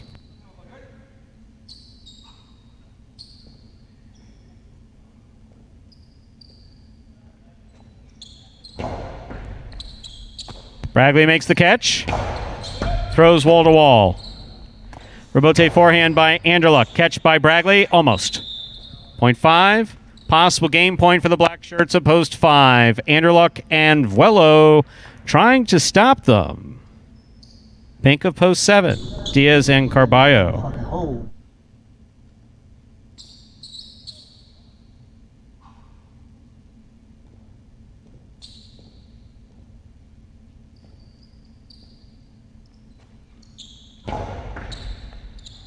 Carballo from the left side. Goes wall to wall. Anderluck calls for the rebote. Forehand rebote to the 9 line. Good catch by Carballo. Hard backhand by Carballo. Good catch by Anderluck. Anderluck. Rebote not played. That is point and game to the black shirts of post 5. Anderluck and Vuelo. A well-played game. No playoff either. 1 places, 3 shows. Unofficial order finish 5-1-3.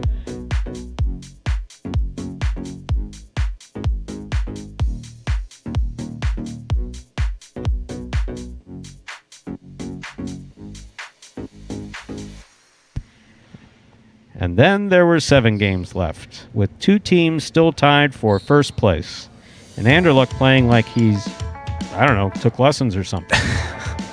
What got into him this Thanksgiving? My good, he was communicating. They played good highlight. I mean, what a screaming at the top of his lungs. Well, if that's, I mean...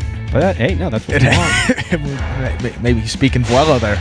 That worked for that team. My goodness, one of the best games, arguably the best game they've played this doubles tournament, and gets the win. Official results from Game 5, the 5-1-3. There are your prices. $2 Quinella 1-5, 34.20. $2 trifecta 5-1-3. That's first, second, and third place finishing 251.60. A $2 wager on 5 to win returns $9.80. Up next, Game 6. A spectacular 7 singles match. Play to 7 points. Points double after the first round of play.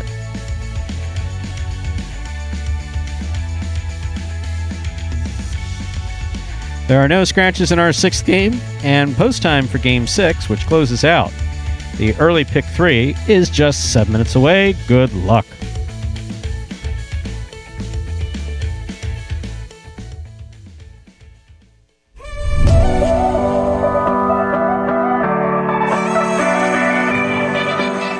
Outside placement from Poole. Asier goes back for the rebote, diving, and that's a 2-ball, and lands just in. That will score.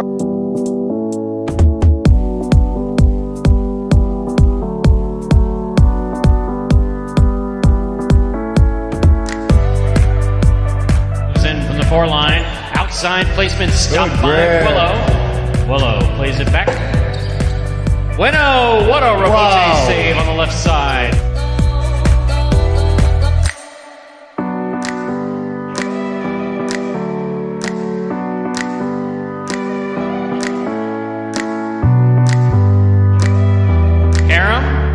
Stopped on the forehand chip. What a beautiful rotation on the run. Memphis scores.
And folks, we apologize there for the technical issue.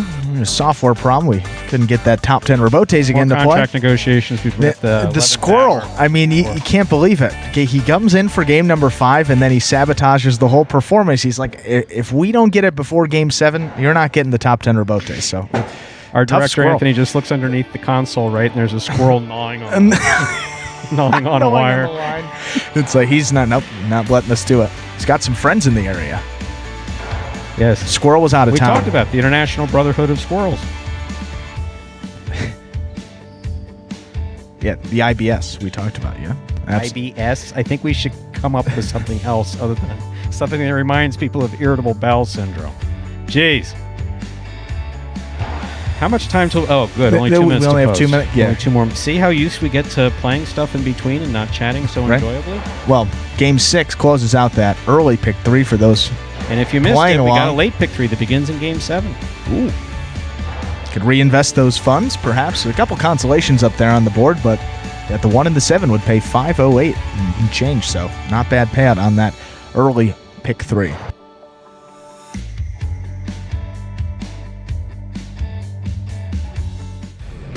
Daily Fantasy Highlight on prizepicks.com. Sign up with the referral code HIGH, that's J-A-I, to get a special first-time deposit match. Just pick over or under. It's as simple as that. There's no salary cap or draft, only the lines. It's Daily Fantasy Sports, simplified at prizepicks.com. Yes, folks, there. So an advertisement for Prize Picks. Prize Picks, one of the leaders in daily fantasy sports.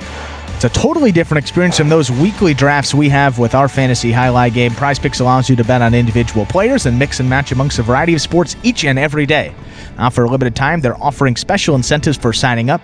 Go to prizepicks.com or download their app in the App Store and type HIGH, J-A-I, into the referral code field when you sign up. And if you do that, Prize Picks, well, you make a $100 deposit into your betting funds and you type in the word HIGH in that referral code field. Prize Picks will match that, put another $100 into your account.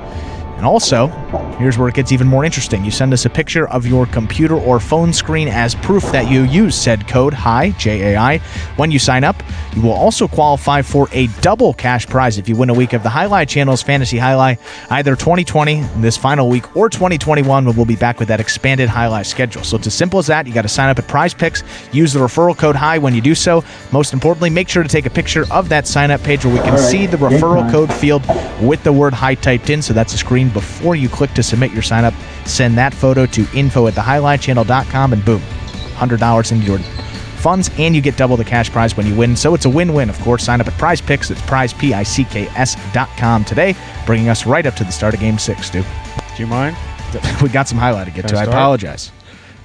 Please. Yep. Go ahead. Jeez. Time to begin our 6th game. It's a spectacular 7 singles match, played at 7 points. That is the serve by Ikeda. Andrew Luck receives in the blue post 2.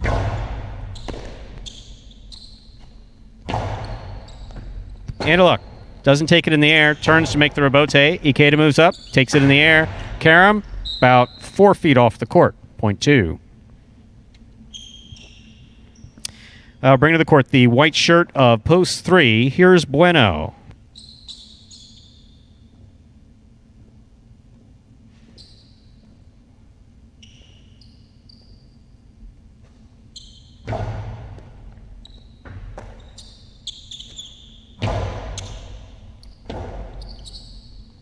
Rebote forehand by Anderluck.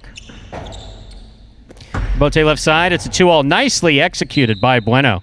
Point 3. Costado 2-all scoring for Bueno. In this matchup, he serves to the green shirt of post 4, Ben.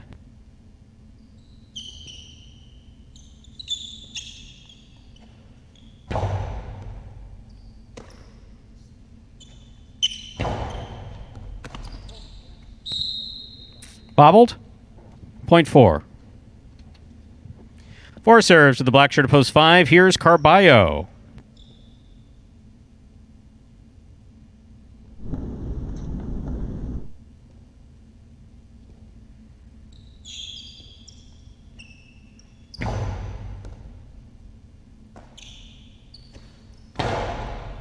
Catch by Ben. Karam by Ben. Carballo stops it to the outside. Hard throw. Passing Ben. Robote. Missed. 0.5.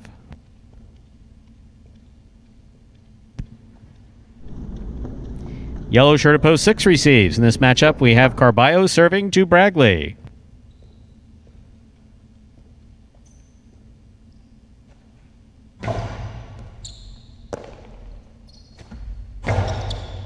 Catch by Carballo.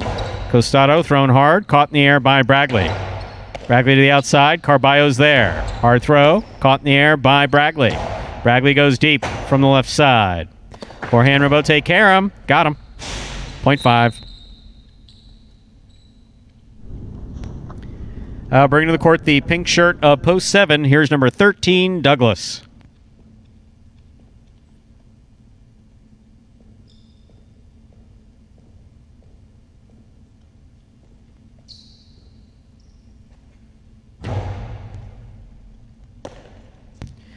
Douglas, picada, big picada, goes straight up, brought down by Carballo.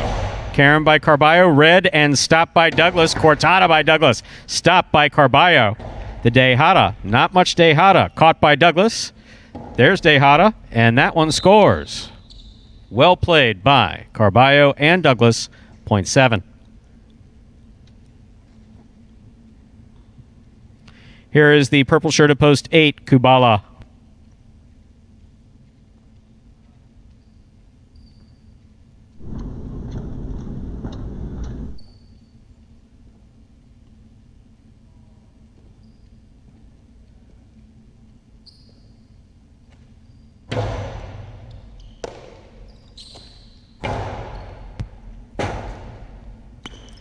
Robote forehand thrown beautifully by Douglas. Robote left side by Kubala. Catch by Douglas at the 6th line. Faked it 2-all. Kubala did not fall for it. Caught it. Returns it from the left side. Strong forehand. Robote by Douglas. Catch by Douglas. Kubala sets up for the Robote at the 8 line on the wall. That caught the pad. 0.7. Douglas has 2 points as we complete the first round. All matchups are worth double now through the end of the game. First to return, the red of post 1, Ikeda.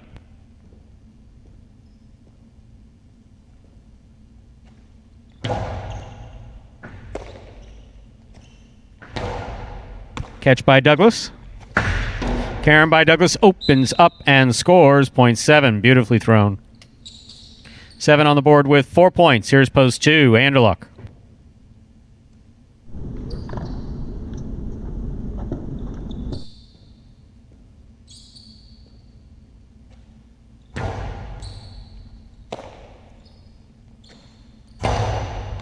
Catch by Douglas.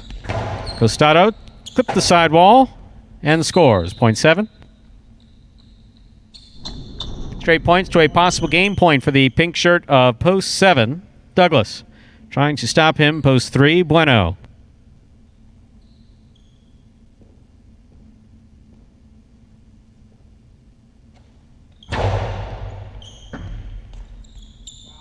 Took a Magic City bounce off the serve. That is point and game, post 7, Douglas. A perfect game. 7 wins it, 5 places, 4, 2, and 3 will play off for 3rd place. 4 first serves to 2.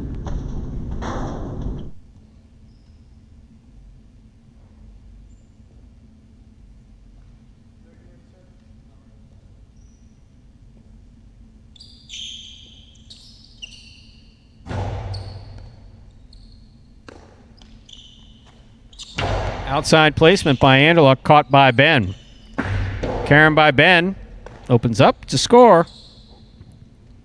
0.4. Possible show point for post 4, Ben. Trying to stop him. Post 3, Bueno.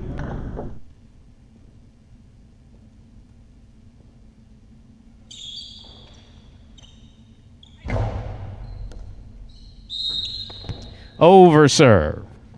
0.3. We'll turn him around now. 3 serves 4. This is show point.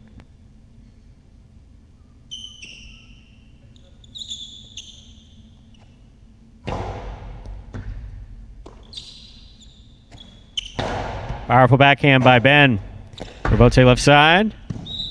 Missed. That's a third place finish for post 4 in the green shirt, Ben. Unofficial order finish 7-5-4.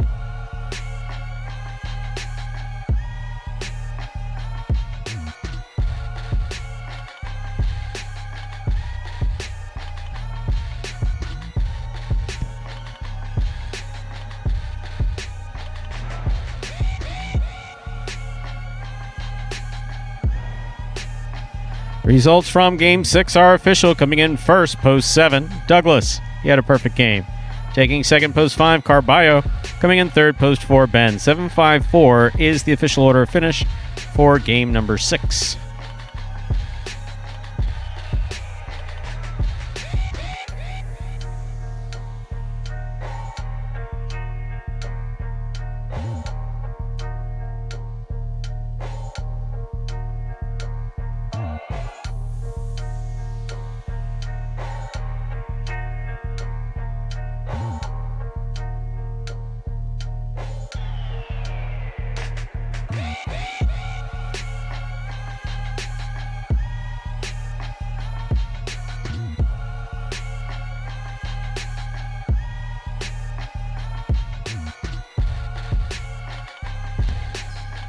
$7.54. The $2 quinella, 5-7. That's first and second in order, in any order, $19. The trifecta, 7.54. That's first, second, and third place finishing, $227.80. $2 wager on 7 to win, return $7.40. Up next, Dodging Death 2. A spectacular 7. Doubles match. Play to 7 points. Points double after the first round of play. Game 7 begins the late pick 3. If you missed the earlier pick 3 or just want to bet another pick 3, Game 7 is your game. Does conclude the high 5. We'll see those will pays here in just a moment. Post time for Game 7. 7 minutes away. Good luck. And the high 5 will live. The season was great. I put in hours and hours of hard work in the off season practicing, and just to show that it paid off in the end, it was really great. My goal for the 2020 season is to stay healthy, play to the best I can, but definitely I would love to repeat winning singles and doubles again this year. Like I said, I think it's going to be a lot harder, but it's definitely a push that I want, and I'm happy that everybody's getting better, and it's going to be harder for me because it pushes me to be better, and that's what I want ultimately. I would love to be the champ again this year. I am definitely going to try my best. Like I said, the competition is getting better every day. And so I'm going to push to be the best again, but we'll see. It's going to be a long 7-month season, and I'll hope to repeat what I did again. And that was Douglas talking about how he likes to win. Actually, I didn't hear what he said, but I'm guessing that might be it. He does like to win. He does a lot of it, too. Yes, he has. 6 minutes to go till we begin game number 7. Looking at those will pays, I don't see any 2000s up there on the board. So that means that the high 5 is going to live to fight another performance. That means that carryover is just going to keep growing and growing. It was up over $1,400 already. There was about $800 wagered into it today, so you take half of that, so that's $400. So the carryover jackpot should be somewhere around $1,800 to go into the 4 p.m. performance. And then imagine that if it doesn't get hit at the 4, or if it's not hit by, we're going to have a massive payout on Sunday. That Sunday one could be like big. So if you got 3,000 going out, mandatory payout in Mighty Ocho, and then potentially over $4,000. Wow, very nice. It's going to be a big day that Sunday. A lot of money to be given away here for bettors and players alike. Yeah. So definitely tune in here and see if we can. That'll go out to one lucky better, or that'll be split amongst a variety of winners. But everything must go that Sunday, and if that lives, I mean, usually those pools on Force Out Day get up there. Some of the most significant we've had at any point this season with that Ocho and the high 5. So could be a huge day and a good way to end the season too, with a nice little payout there. Everyone leaves happy, take home a little extra cash. It's great stuff there headed into 2021. Absolutely. But of course, not to forget there, we will be back with Jai-Alai next week. The U.S. National Jai-Alai Championship will be right here on the Jai-Alai Channel. We'll have all the games for you. That's right. There will be players from Dania Jai-Alai. There will be players from Magic City Jai-Alai. There will be players from Miami Jai-Alai. There will be players from Calder Jai-Alai. There will be players from Connecticut Amateur in Berlin, Connecticut. There's some people just like to call it Matt's Place in Berlin. There will be people from North Miami Amateur Highlight. There will be people who went there and said, I could beat anyone at Magic City, period, with a basket on my left hand and with a blindfold. Given no one's really said that since like the first year, but there was a lot of crap like that being spoken about. Time to get, or people who sit, look at some of the Dania players. I've sat in the audience at Dania, and I've sat in the audience at Miami and seen what guy, I could beat that guy, I could totally beat that guy. Now's your chance. Yep. It's a lot easier said than done here, and having to come onto this Not court. just that, and then you got Scott saying, here, how about this? If you're good enough to do it, and you come in first place, I'm going to put $10,000 in prize money on the line. That'll motivate some folks. And it's going to be... Now, that is one thing I can absolutely say, no matter what your thoughts on the Magic City program. There has never been a Fronton that's put up prize money more generous than in a pro-am or an amateur tournament. Really, that's never Trophies, never happened. $10,000. Well, just I'm saying any sort of couple hundred, just the trophy you would get. That's all you, just the hardware. Trophy and a title. Trophy and a title. And maybe for a lot of guys, it would mean that you would be looked at to go to potentially Ocala in the World Highlight system. You'd be looked at to go to potentially Ocala or Fort Pierce. Yeah.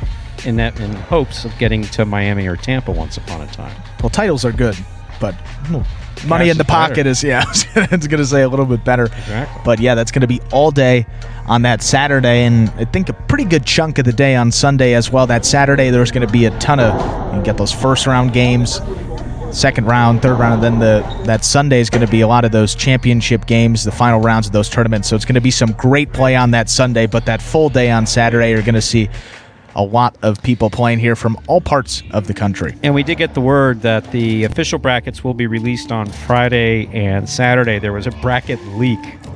Oh. There was a bracket leak. Now, fortunately, did we plug the leak? No one can tie that to... No, remember, I'm a huge Richard Nixon fan. So leaks are anathema to me. Exactly. Well, we got just about 2 minutes till we get into game number 7 here. And we got this video here for some new fans that may be joining us a little later that explains in simpler terms how Jai-Alai is played. The main rule of Jai-Alai is simple.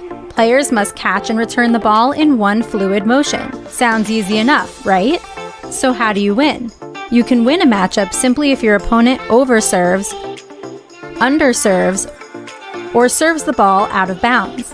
On the flip side, your opponent wins the matchup if the serve is so good that you fail to catch and return the ball to the front wall. If your opponent fails to catch the ball before it bounces twice on the ground, or if your opponent's cesta makes contact with the ball but doesn't catch it, then, in both of those cases, you win the matchup. You can also win a matchup if the ball bounces around in your opponent's cesta during an attempted catch. This is called juggling, and it's illegal in Jai-Alai. Another way to win a matchup is if your opponent throws the ball and it lands out of bounds on its return from the wall. The overall game strategy for a Jai-Alai player is to make it difficult for an opponent to reach the ball in time or to execute a rebuttal play.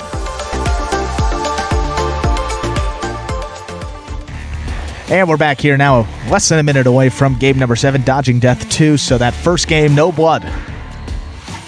At post 5, Anderluck and Vlelo with the win played an unbelievable game. See if they can come back here with another good performance. They got post 7, so a little more difficult here, but they won it out of 5 in that first game. So see what happens. You got those two contending teams, Asier, Douglas, Diaz, and Carballo. They're stacked in the 5 and 4 post, respectively. So 0 minutes to that 7th game. Let's get into the action, see if someone can take a 1-game lead headed into this afternoon.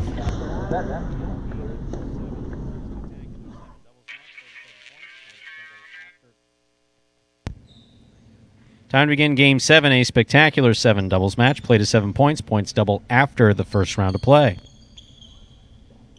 Serving in the red shirts, post 1, Bueno in Tennessee. Receiving the blue, post 2, Jedden and Bragley.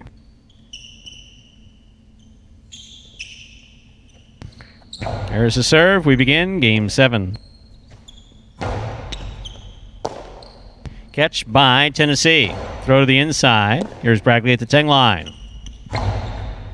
Catch by Bueno. He goes deep. Jedden missed the rebote. Point 2. Point 1, rather. 1 first up on the board in our 7th game. That'll bring to the court the white shirts opposed 3. CRB and Ben.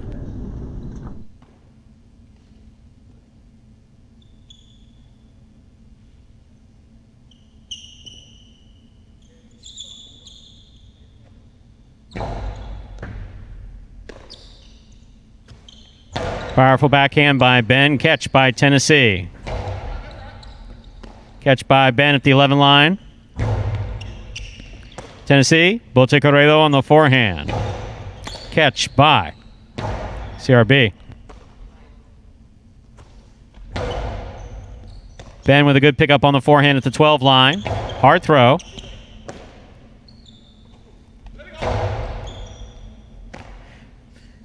Ben from the forehand. Over the top. Bueno cuts it off at the 8 line. Nice backhand. Forehand rebote by CRB. Nicely thrown and scoring. Point 3. 3 is serving to the green shirts of post 4 in this matchup. We have CRB serving to Diaz and Carballo.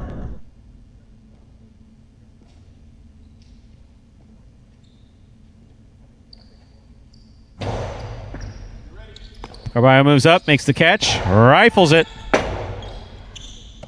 Excellent rebote save to the outside. Carballo. Point 4. Here are the black shirts at post 5. Asier and Douglas. That's good. That's me again. Good job.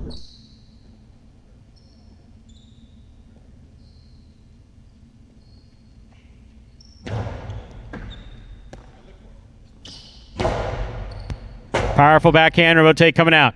Diaz is there. Turns the rebote to the inside. Scooped up by Douglas. Another powerful backhand. Good effort by Diaz to try to make that rebote. Point 5.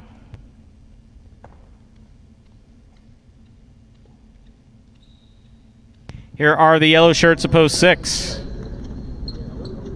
Now receiving. El Barba and Kubala.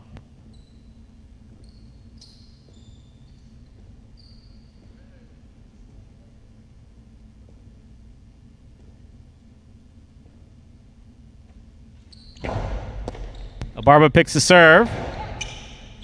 Douglas calls for it, catches it, returns it hard from the right side. 3-wall play, scores. Point 5. 5 on the board with 2 points. Here are the pink shirts at post 7. Anderluck will receive in the front court, Vuelo in the back.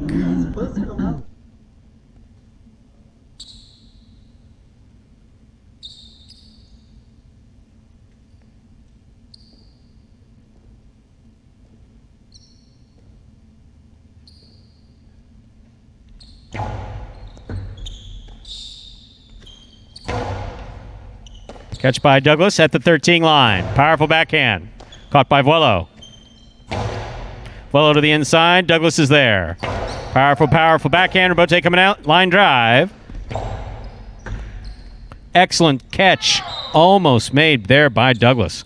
With a reach, point 7. Here now to complete the first round and receive, wearing the purple shirts of post 8.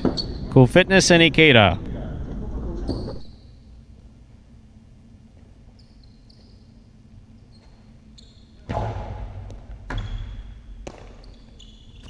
Backhand by Ikeda. Catch by Anderluck. Ikeda on the backhand from the 11 line. Anderluck down low on the left side. Returns it deep. Excellent catch by Ikeda behind the 13 line. He gets it up to the front wall. Anderluck is there. Half carom. Split placement. Stopped by Ikeda. Ikeda's forehand. Caught by Vuelo. Vuelo's backhand. Caught by Ikeda. Ikeda low and hard to the inside. Get by Vuelo and score. Point 8. That completes the first round of play. All matchups are worth 2 points now through the end of the game. First to return the blue of post 2, Jedden and Bragley.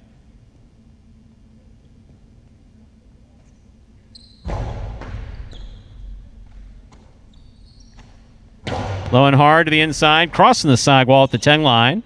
Big backhand by Ikeda. Catch by Bragley. Catch by Ikeda. Ikeda getting some play off that side wall. Changed the bounce enough to make it difficult to catch. Point 8. 8 on the board with 3 points. Here's post 1. This matchup has Cool Fitness serving to the team of Bueno and Tennessee.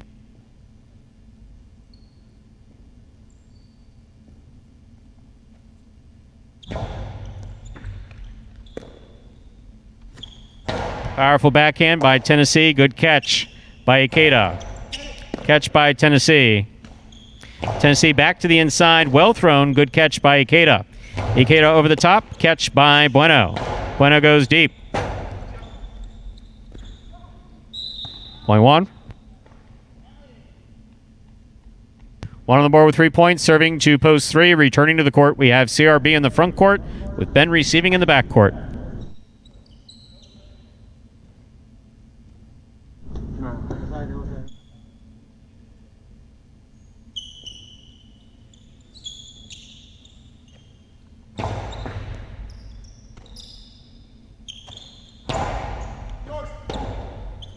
Robote left side. Ben with a mighty reach. Just missed it. Point one. Possible game point for the red shirts at post 1. Bueno. And Tennessee trying to stop them are Diaz and Carballo.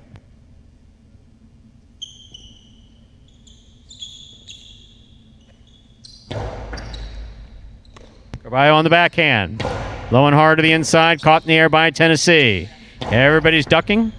Here is Carballo. Nice backhand. Caught by Tennessee. Powerful backhand. Carballo, forehand rebote. Caught almost. Point 4. 4 on the board with 3 points. In this matchup, Diaz will serve to the yellow shirts at post 6. El Barba and Kubala.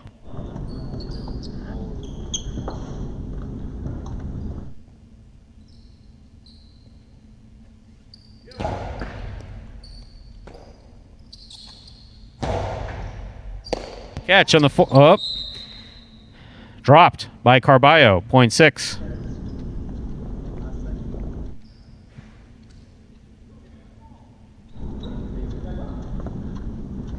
Play continues.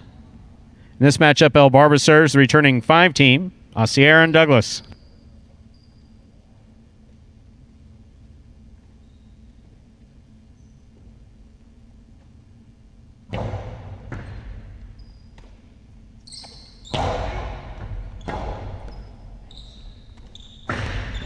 Wow.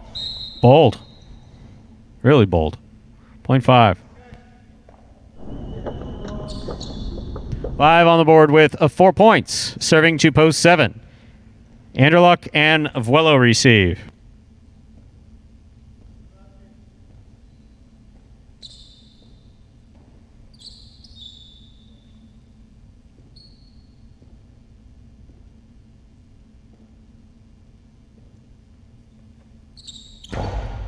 Anderluck knocked the serve down. Point 5.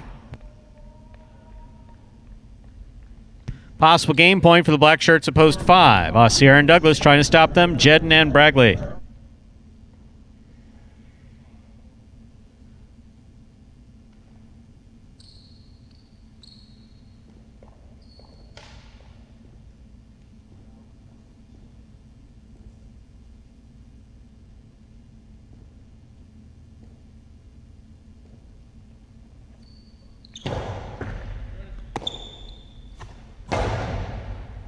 Excellent catch by Douglas.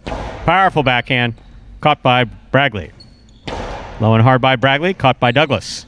Powerful backhand by Douglas. Robote coming all the way out. Excellent catch by Douglas. 2-0 by Douglas. Will score. Point and game to the black shirts. Opposed 5, Asier and Douglas. 5 wins it. 1 places. 8 serves to 4. This is a playoff for 3rd place. Play our game, just throw back to that. I tried to throw at his fucking feet. I saw that bitch coming up last minute. Good shit.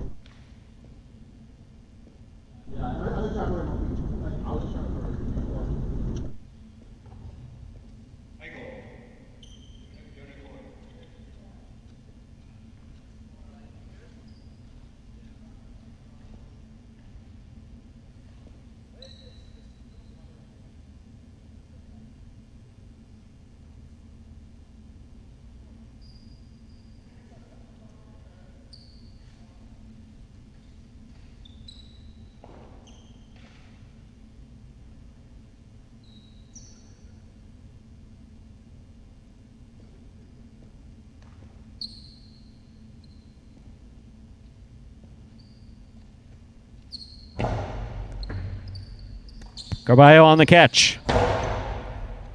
Catch by Ikeda. Rebote forehand. He's up. Caught by Ikeda. Catch by Carballo. Catch by Ikeda. Almost. Point. Third place finish. Post 4, the green shirts. Diaz and Carballo. 5-1-4. Unofficial order of finish.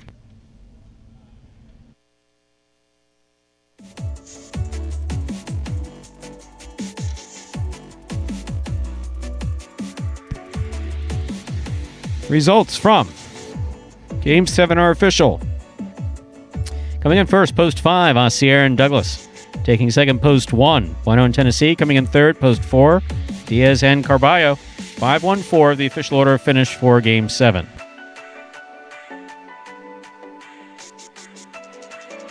There are your prices.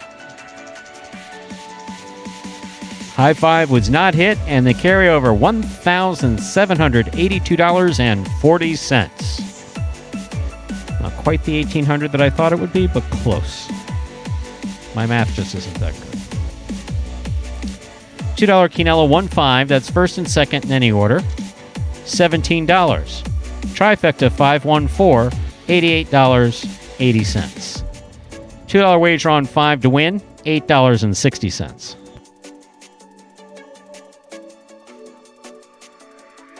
Up next, ladies and gentlemen, is game number 8. It's a spectacular 7 singles match. Play to 7 points. Points will double after the first round of play.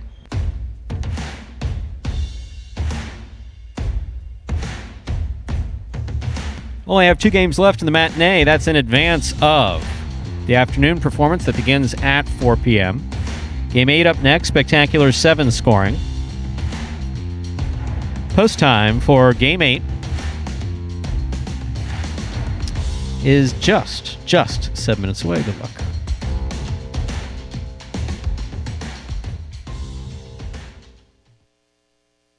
You're a sportsman, aren't you? Sort of. You like Jai-Alai? I like the way it's spelled. Me too. Yeah, with a J. How'd that get in there? I can handle your workload without any help. Andy Glam, former J. Crew employee.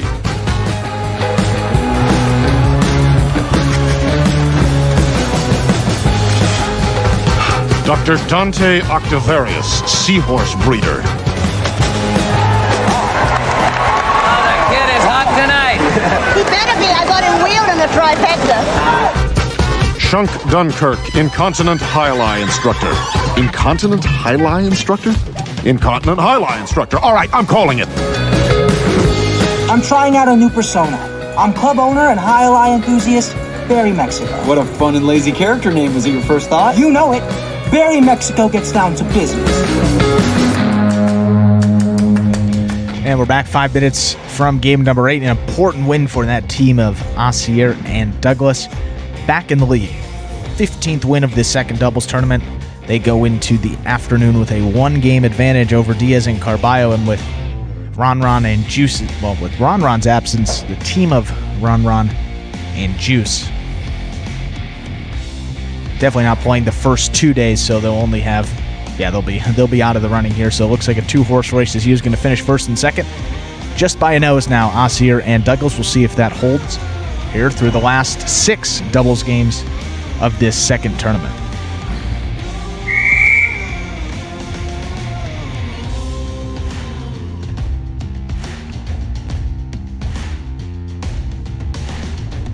And taking a look at how the singles race has gone there. So El Barba picked up the first win, game number 1.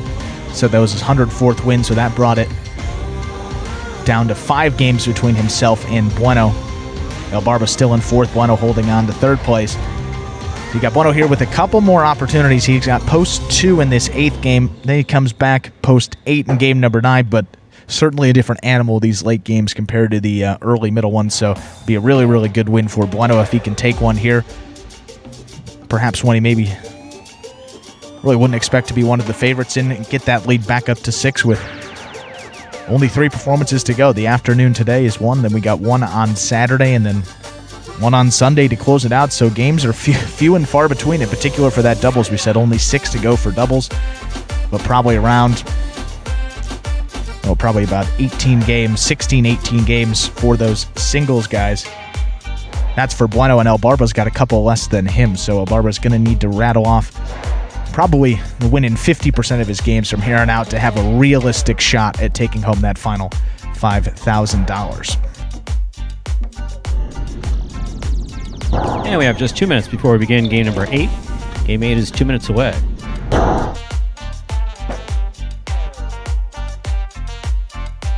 And note there, Ossier and Douglas, no wins for them last week.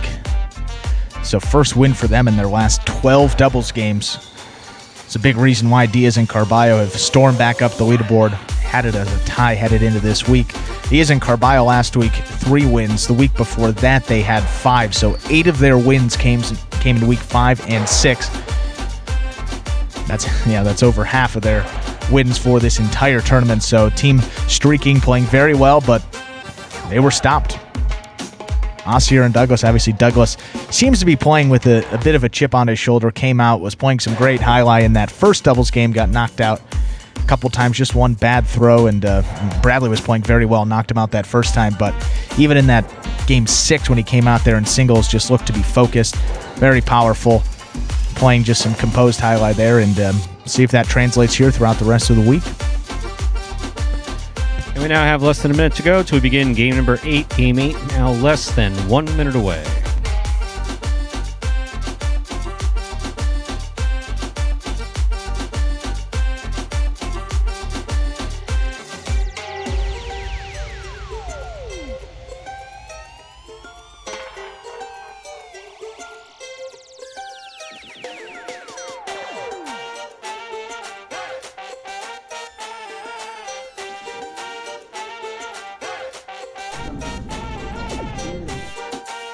I saw a question a while ago there.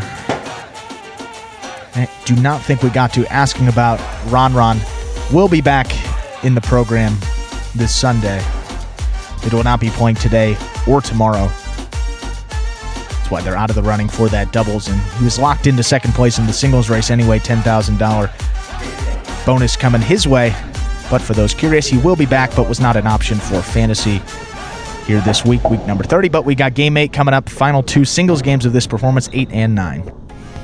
It's time to begin game 8. It's a spectacular 7 singles match, played to 7 points. Points double after the first round of play. Serving in the red shirt of post 1 is Ikeda. Receiving in the blue of post 2, Bueno.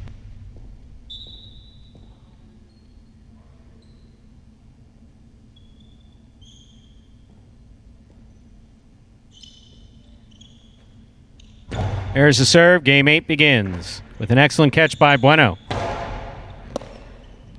Ikeda from the left side. Catch by Bueno. Rebote forehand by Ikeda. Bueno's there.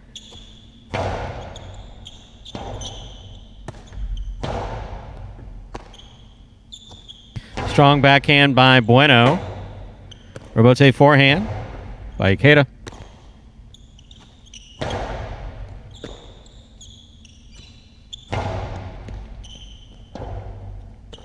Strong backhand by Bueno.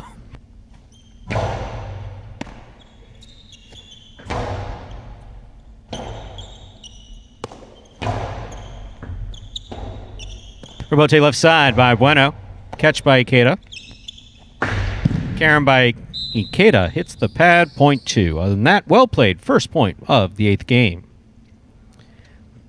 In this matchup, Bueno serves the white shirt of post 3, Anderluck.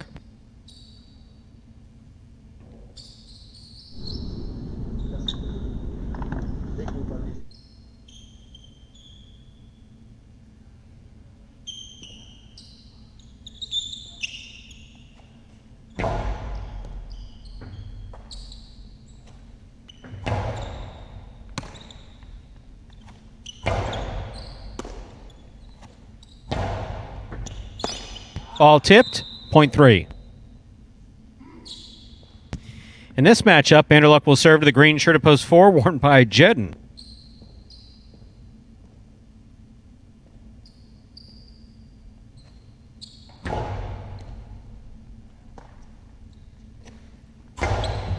Backhand to the overhead screen. Point 3. In this matchup, Vanderluck will serve to the black shirt at post 5. Won by Douglas.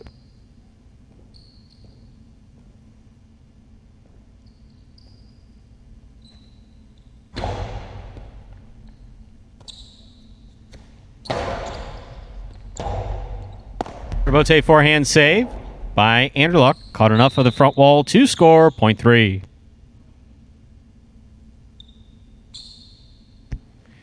Three on the board with 3 points. Serving to post 6. Here's Ben.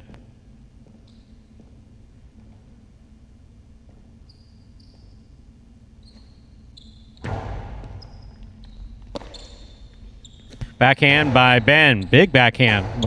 Bote coming out to the 5 line. Catch by Ben. Scoop by Anderluck. Ben from the forehand. That was supposed to be a carom. Does not open up. Picada by Anderluck. Caught the side wall. Not much of a picada. Low and hard by Ben. Will score. Point 6.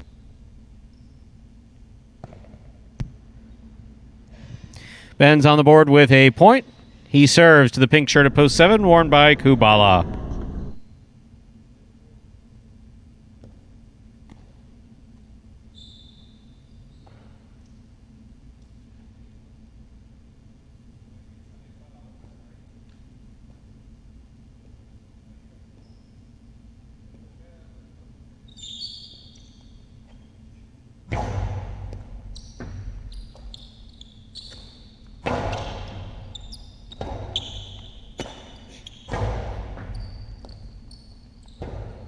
Excellent rebote save by Kubala. Came out from under the bridge to make that one. Carom by Ben was the right shot, just poorly executed. Point 7.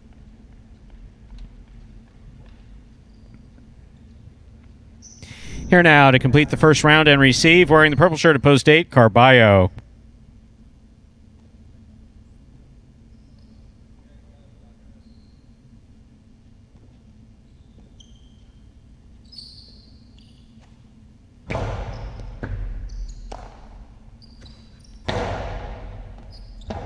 Kubala switches to the forehand rebote. Here's Carballo stepping in at the 6th line. Powerful backhand. Low and hard. Saved on the forehand by Kubala.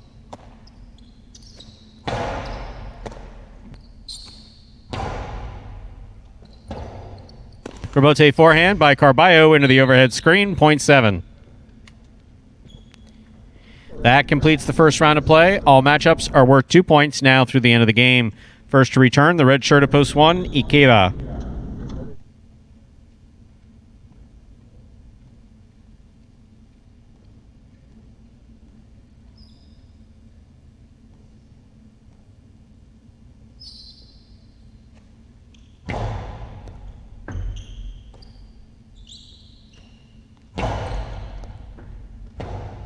Rebote left side. Good pickup by Ikeda. Hard throw on the return. That's going to score. Point 1.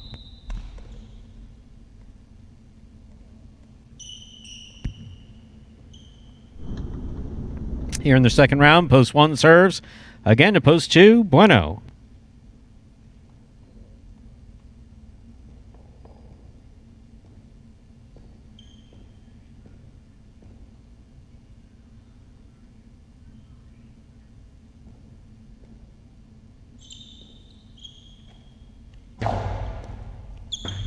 Good catch by Bueno.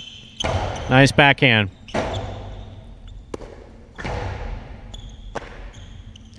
Backhand by Bueno. Bueno from the left side. Ikeda takes it in the air. Backhand by Bueno. Catch by Bueno. Winds up. Goes to the inside. Ikeda, excellent rebote save. He shows real good control. Bueno hustles back but could not make the play. Point 1. One on the board with 4 points. Here's post 4, Jedden.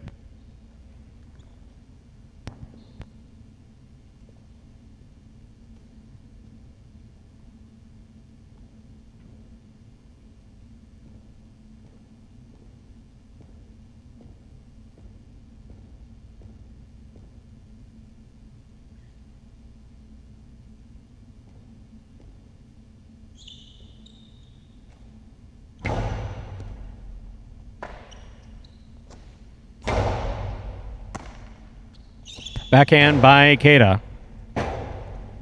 Rebote forehand by Jedden. Ikeda takes it on the bounce. Point one. Possible game point for the red shirt at post one. Ikeda trying to stop him. Douglas.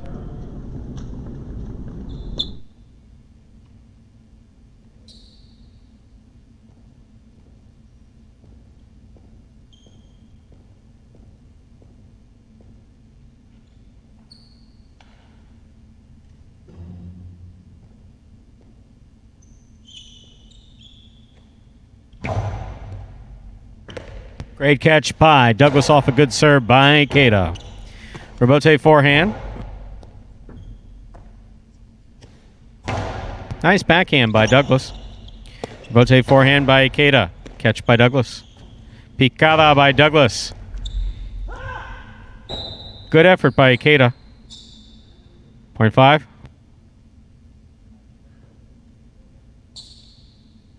Play continues. Douglas will now serve the returning three post. Under luck.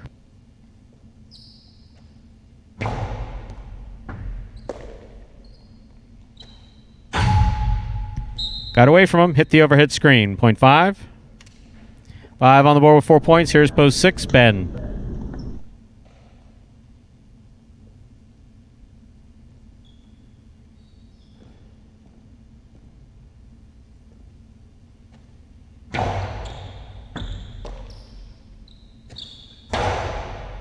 Scoop by Douglas. Costado 2-all. Gave up on it.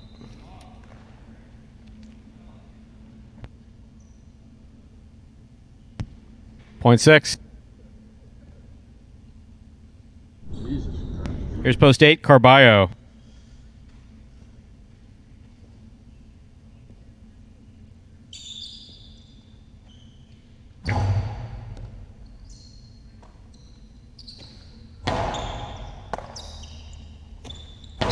Big backhand by Ben. Rebote forehand by Carballo. Forehand Karam Rebote. Stopped by Ben. Ben's Karam nicely thrown and scoring. Carballo was going to do that quickie thing, but he forgot to catch the ball. Can't throw it fancy if you don't get it in the cesta. Point 6. Possible game point 4. The yellow shirt at post 6. Ben trying to stop him. Post 7. Kubala.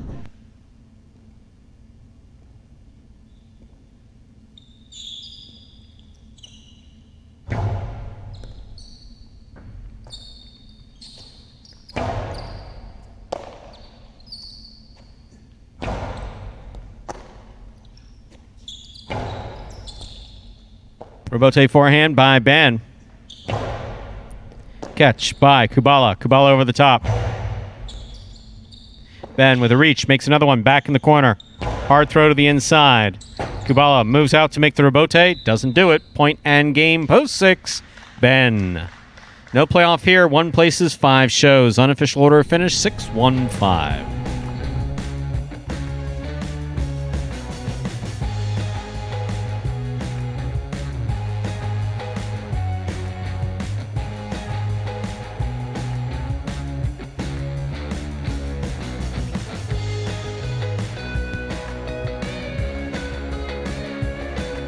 Results from Game 8 are official. Coming in first, post 6, Ben taking second. Post 1, Ikeda coming in third. Post 5, Douglas. 6-1-5 is the official order of finish for Game number 8. And there are your prices. The $2 Quinella 1-6, that's first and second in any orders, $39.20. Trifecta 6-1-5, $259.80. The Mighty Ocho 6-2-1, 6-5, 7-5-6.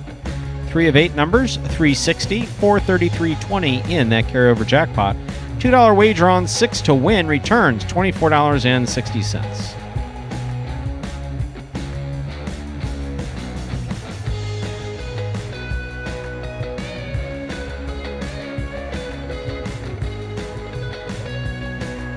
Up next, ladies and gentlemen, it's our 9th and final game. It's a spectacular 9 superfecta match. Next game is played at 9. That's 9 points. Points double after the first round of play. Post time for game number 9 is now just 7 minutes away. Good luck.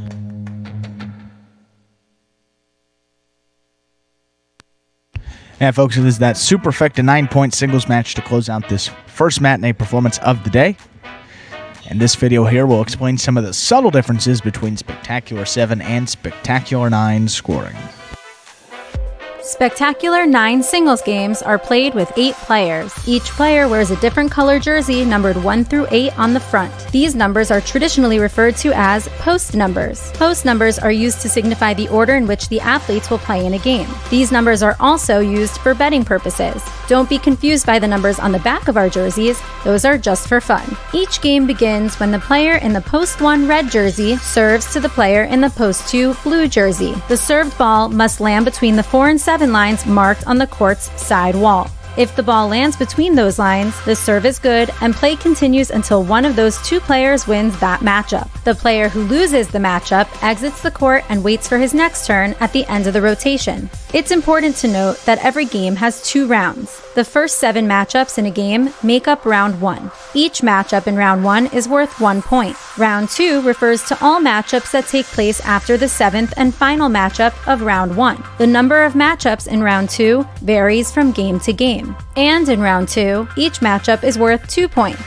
The first player to earn 9 points wins the game. Aren't those nice comments by Charles?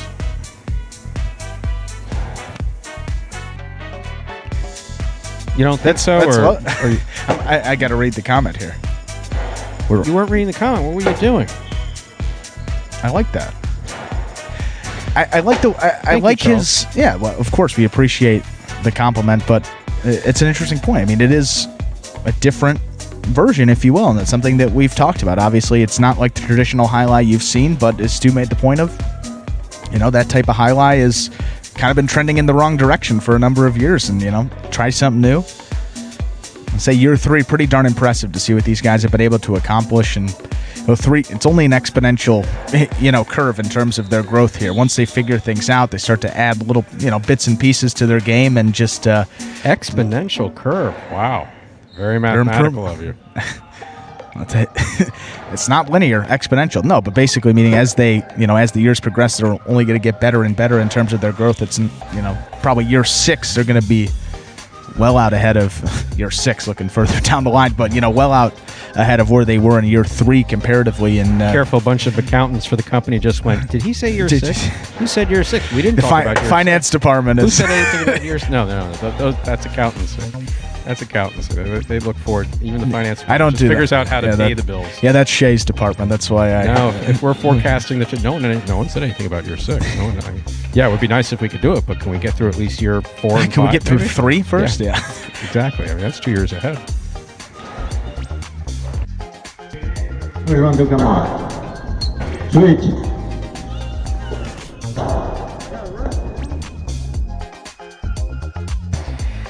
Now, Josh, I will say this. It's not, and I know you're not being critical because I know you don't follow a lot of highlight, but Dania highlight does not have poor announcing. It's an entirely different style of announcing. The way that Dania announces is traditional. I mean, that's the way that highlight has been announced literally for years. Mm-hmm. And also, Andrew and I have had the benefit, and again, I know you didn't mean that as a criticism of Dania. Just, one thing that we have to figure out here at Magic City, for instance, is when we have a crowd back in here. Yeah, I think the way we currently do it is probably the way we're going to continue to do it, in that Andrew's mic goes out to you guys only. My mic goes out to both, but only during the game. Like right now, the players can't hear what I'm saying. Right. See, watch this. Carballo's a fool, Carballo's a fool, Carballo's a fool. He's not, but I just said that 3 times. Otherwise, he would have turned around and charged me. Yeah. Because, he's not a fool, but he is nuts. Yeah. Anyway, but once the game starts, my voice goes on for them. And that's probably okay for here in the auditorium. But if we were sitting in the auditorium at Dania listening to this during a game, and it's a big question that we've had. So the way that Dania Highlight announces, the way that Miami Highlight will announce, the way that Highlight has traditionally been announced, is just to announce the points and the prices, because that's what's important. Right, and that's more like traditional, PA announcing, if you will. You go to other sports, baseball, basketball, you hear the guy over the loudspeaker, he says simple things like in baseball, now batting so-and-so, coming into pitch this guy. In basketball, I say, they keep track of fouls and all that. That's the stuff that you'll be saying that, obviously the people follow along with the sport. They hear that out there. But this type of color commentary, when you go to any sporting event, if you're watching in-house actually at the stadium, that's something that you would never hear. So obviously kind of understand the point that, right, I mean, you're hearing it on Dania through the live stream, but I got to say, the work that Dave and Patrick both do, first experience with Jai-Alai, they're announcing. I mean, that's kind of what I came in to hear, trying to be like. Dave Lemon gave me my first job in Jai-Alai. Right. Announcing. Well, sorry, not my first job in Jai-Alai. My first job in professional Jai-Alai. Announcing at Miami in 1991. So yeah, what you hear me doing during the games is pretty typical. Bob Huker, Jai-Alai. Fortunately, I know the reference. Thank you, Brian. I appreciate it. Not a bad pro comparison. No, but someone did go onto Tiger's board, and I guess someone had thrown a reverse 2-wall, and I just went with it and just said, "Ugh." And someone took issue with my going, "Ugh." Really? That's how I really feel about a reverse 2-wall. I mean, it's as sincere a response as I can get. Yeah, they want real. Someone was commenting, you have an obligation to the sport. Actually, they didn't phrase it like that. They just didn't like the issue. That's what I read when I read it. I read Stu bad for doing this. I don't like the reverse 2-wall. Okay, let's say we begin Game 9. It's a spectacular 9 Superfecta match. This game is played at 9 points, offering this afternoon's only Superfecta wagering opportunity. Anderluck serves in the red shirt at post 1. Here's Jedden in the blue post 2.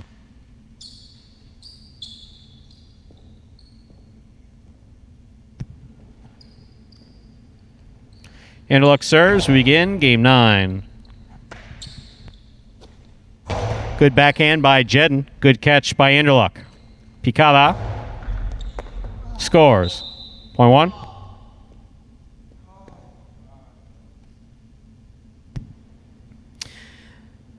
And our next matchup, Anderluck serves to the white shirt at post 3, worn by Ben.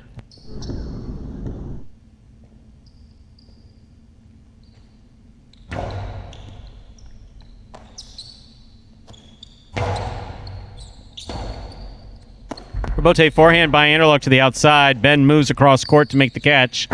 Returns a carom that does open up to score. That's really well thrown by Ben. Point 3.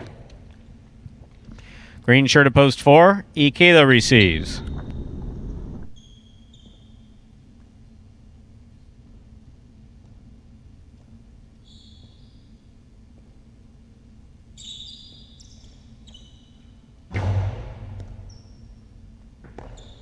Ball missed on the left side of Ikeda off the serve. Point 3.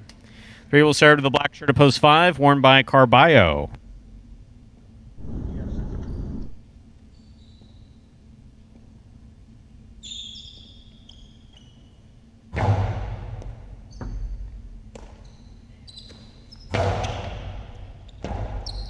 Rebote left side by Ben. Catch by Carballo. Hard throw by Carballo. Catch by Ben. Carom by Ben. Ooh, Manuel not happy with that one. He's also showing you how to fix it. Point 5. Here's the yellow shirt at post 6, Kubala.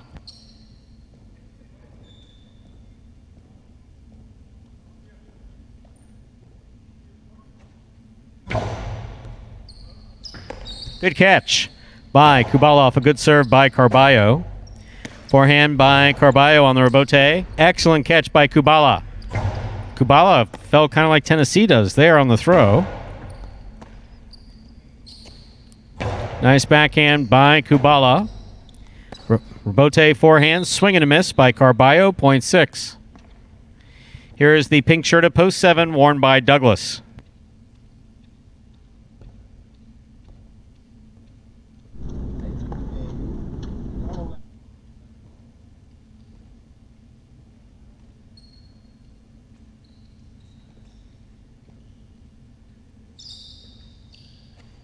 It's a hard serve by Kubala.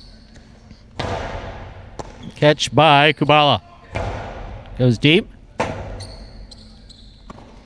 Strong forehand rebote. Caught by Kubala. Kubala tries to slip it into the inside. Big backhand by Douglas. Low and hard. Robote save by Kubala. Catch by Douglas. Takes a peek. Throws a Dejada a little too high to the front wall. Kubala has it. Throws it in hard. Scoop by Douglas. Robote by Kubala. Not that time. 0.6.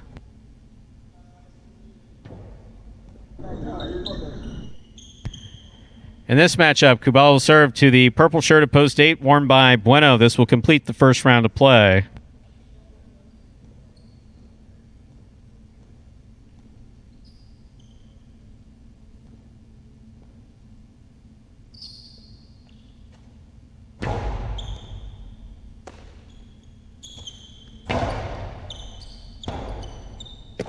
Nice forehand Robote by Kubala. Catch by Bueno. Bueno goes deep. Robote stays on the wall to the inside. Tough for Robote. 0.8. 8 on the board with 2 points. 8 on the board with a point, rather. As we complete the first round of play, all matchups are worth 2 points now through the end of the game. First to return, the blue of post 2, Jedden.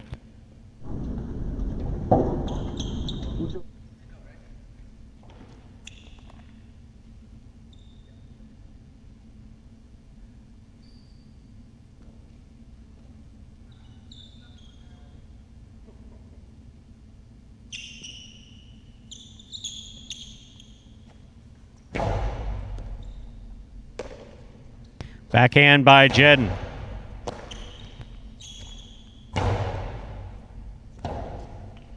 Bote forehand by Jedden. Catch by Bueno.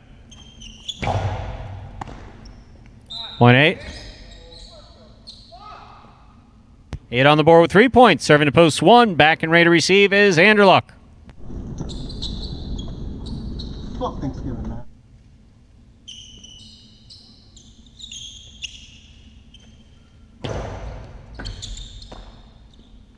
Strong backhand by Anderluck off Bueno's serve. Bueno on the rebote, hooked it into the pad. 0.1. Anderluck on the board with 3 points. Receiving post 4, Ikeda.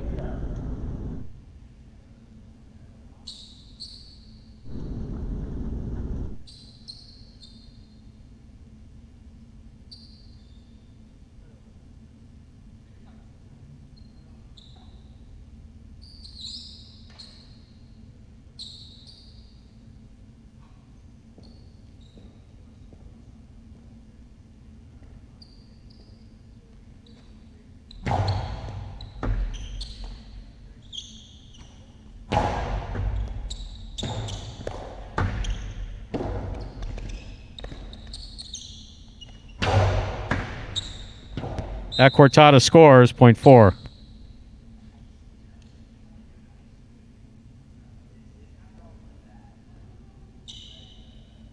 Here's the white shirt at post 3, Ben.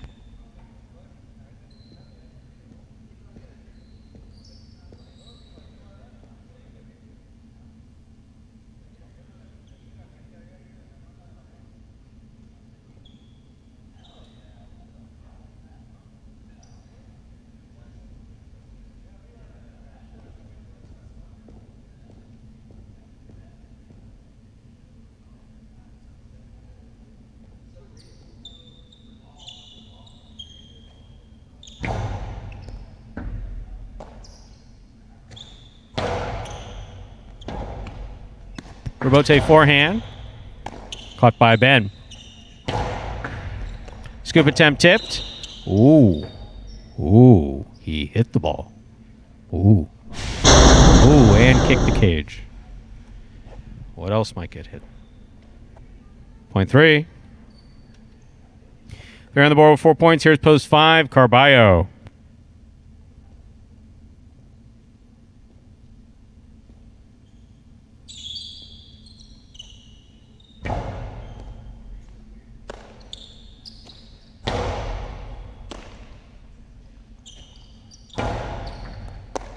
Nice pickup on the left side of Carballo. Catch by Ben. Ben, outside placement. Carballo reads it, stops it, returns it from the forehand. Robote left side by Ben. Good hustle by Ben. Good catch by Carballo. Good Karen by Carballo. Even better hustle by Ben. Lost his footing. Got his footing. Returned the forehand. Blasted by Carballo. Caught by Ben. Right up the middle. Forehand rebote by Carballo. Catch by Ben. Ben from the forehand. Little higher to the front wall. Carballo catches it in the air. Hard throw down low. Picked up and a great scoop by Ben. Carballo winds up.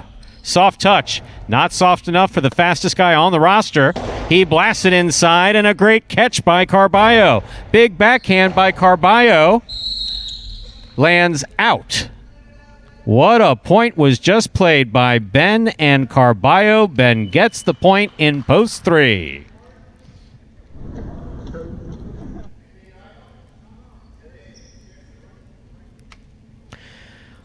Well-earned point for Ben, who's on the board with 6 points, and serving to post 7, Douglas. What's that? What are you doing there?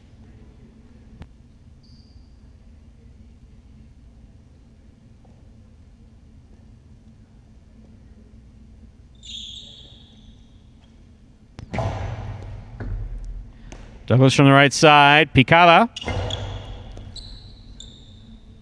Then does not go up for it. Makes the catch.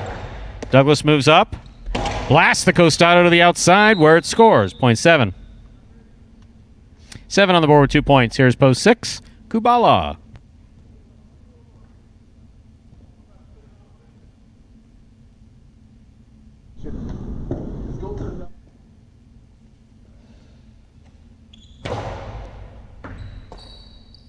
Backhand by Kubala. Rebote forehand by Douglas. Excellent pickup by Kubala on the left side. Big backhand. Forehand Rebote Karam from the inside. That was sick. Point 7. About that. I don't care. 7 on the board with 4 points. Here's post 2. Jed.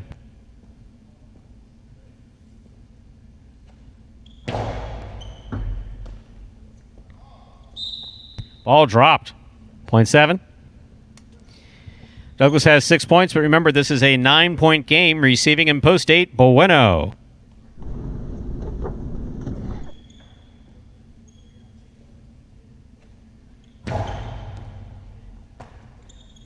Bueno on the backhand. He goes deep. Rebote by Douglas to the inside. Catch by Bueno. Catch by Douglas. Backhand by Douglas.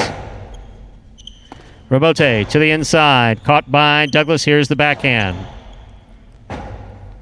Rebote forehand by Bueno. Douglas makes the catch. Picada back to the inside. What a catch by Bueno. Outside placement outside the court. Point 7. 2 more points for Douglas in post 7. That gives him a possible game point with 8 points. On the court trying to stop him. Purple. Red shirt at post 1. Anderluck. What a serve by Douglas to score. Point and game, ladies and gentlemen, to the pink shirt at post 7, Douglas. 7 wins it, 3 places, 8 serves to 1. This is a playoff for 3rd and 4th place.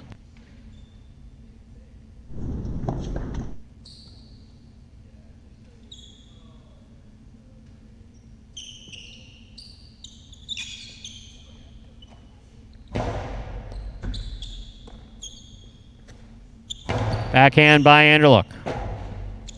Rebote left side. It's a 2-all. Anderluck missed the catch. Point and a 3rd place finish for post 8. Bueno, 1 shows. 1 takes the quad. 7-3, 8-1. Unofficial order of finish.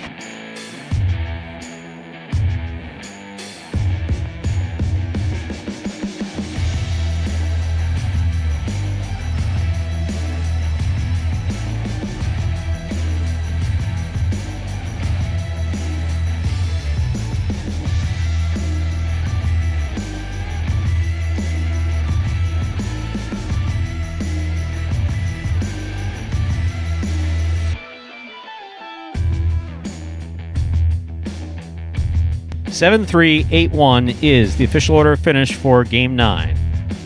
$2 Quinella, 3-7, $55. That's first and second in any order. The trifecta, 7-3-8. That's first, second, and third place finishing. $675 even. A $2 wager on 7 to win returns $10. The super, 10-cent super, 7-3, 8-1, $385.80. The late pick 3, 5, 6, 7. 3 of 3 numbers returning $354.40.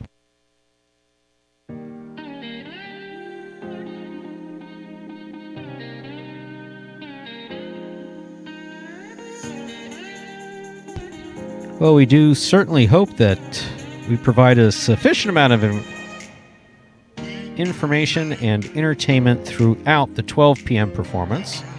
And Andrew, what are you doing it for? I'll be right back here in this seat. Really? In this seat. In this pesky little seat, I'll be... 9 more games of highlight doubles. Very exciting race. Osier and Douglas got 1, so they have 15. Diaz and Carballo at 14, so that's going to be great. And those doubles games today were pretty darn good, even the one that one of those guys didn't win. So should be in store for a pretty good performance coming up in just about an hour and a half. That's right. It's 2:38 p.m. We start all over again at 4 p.m. That, ladies and gentlemen, will do it for this Friday matinee performance of Live Jai-Alai in the Magic City on the Jai-Alai Channel. We're glad that you chose to join us this afternoon and invite you to join us again in just less than an hour and a half when we'll play 9 more action-packed games at 4 p.m. We do hope you enjoyed today's Jai-Alai action at Magic City.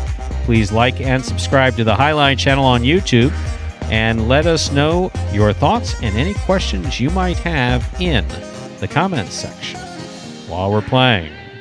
Oh, yes, and to answer a question that came up earlier, sorry I saw it and then I got distracted, but Ari Mizrahi was in the chat. He may have signed out by now.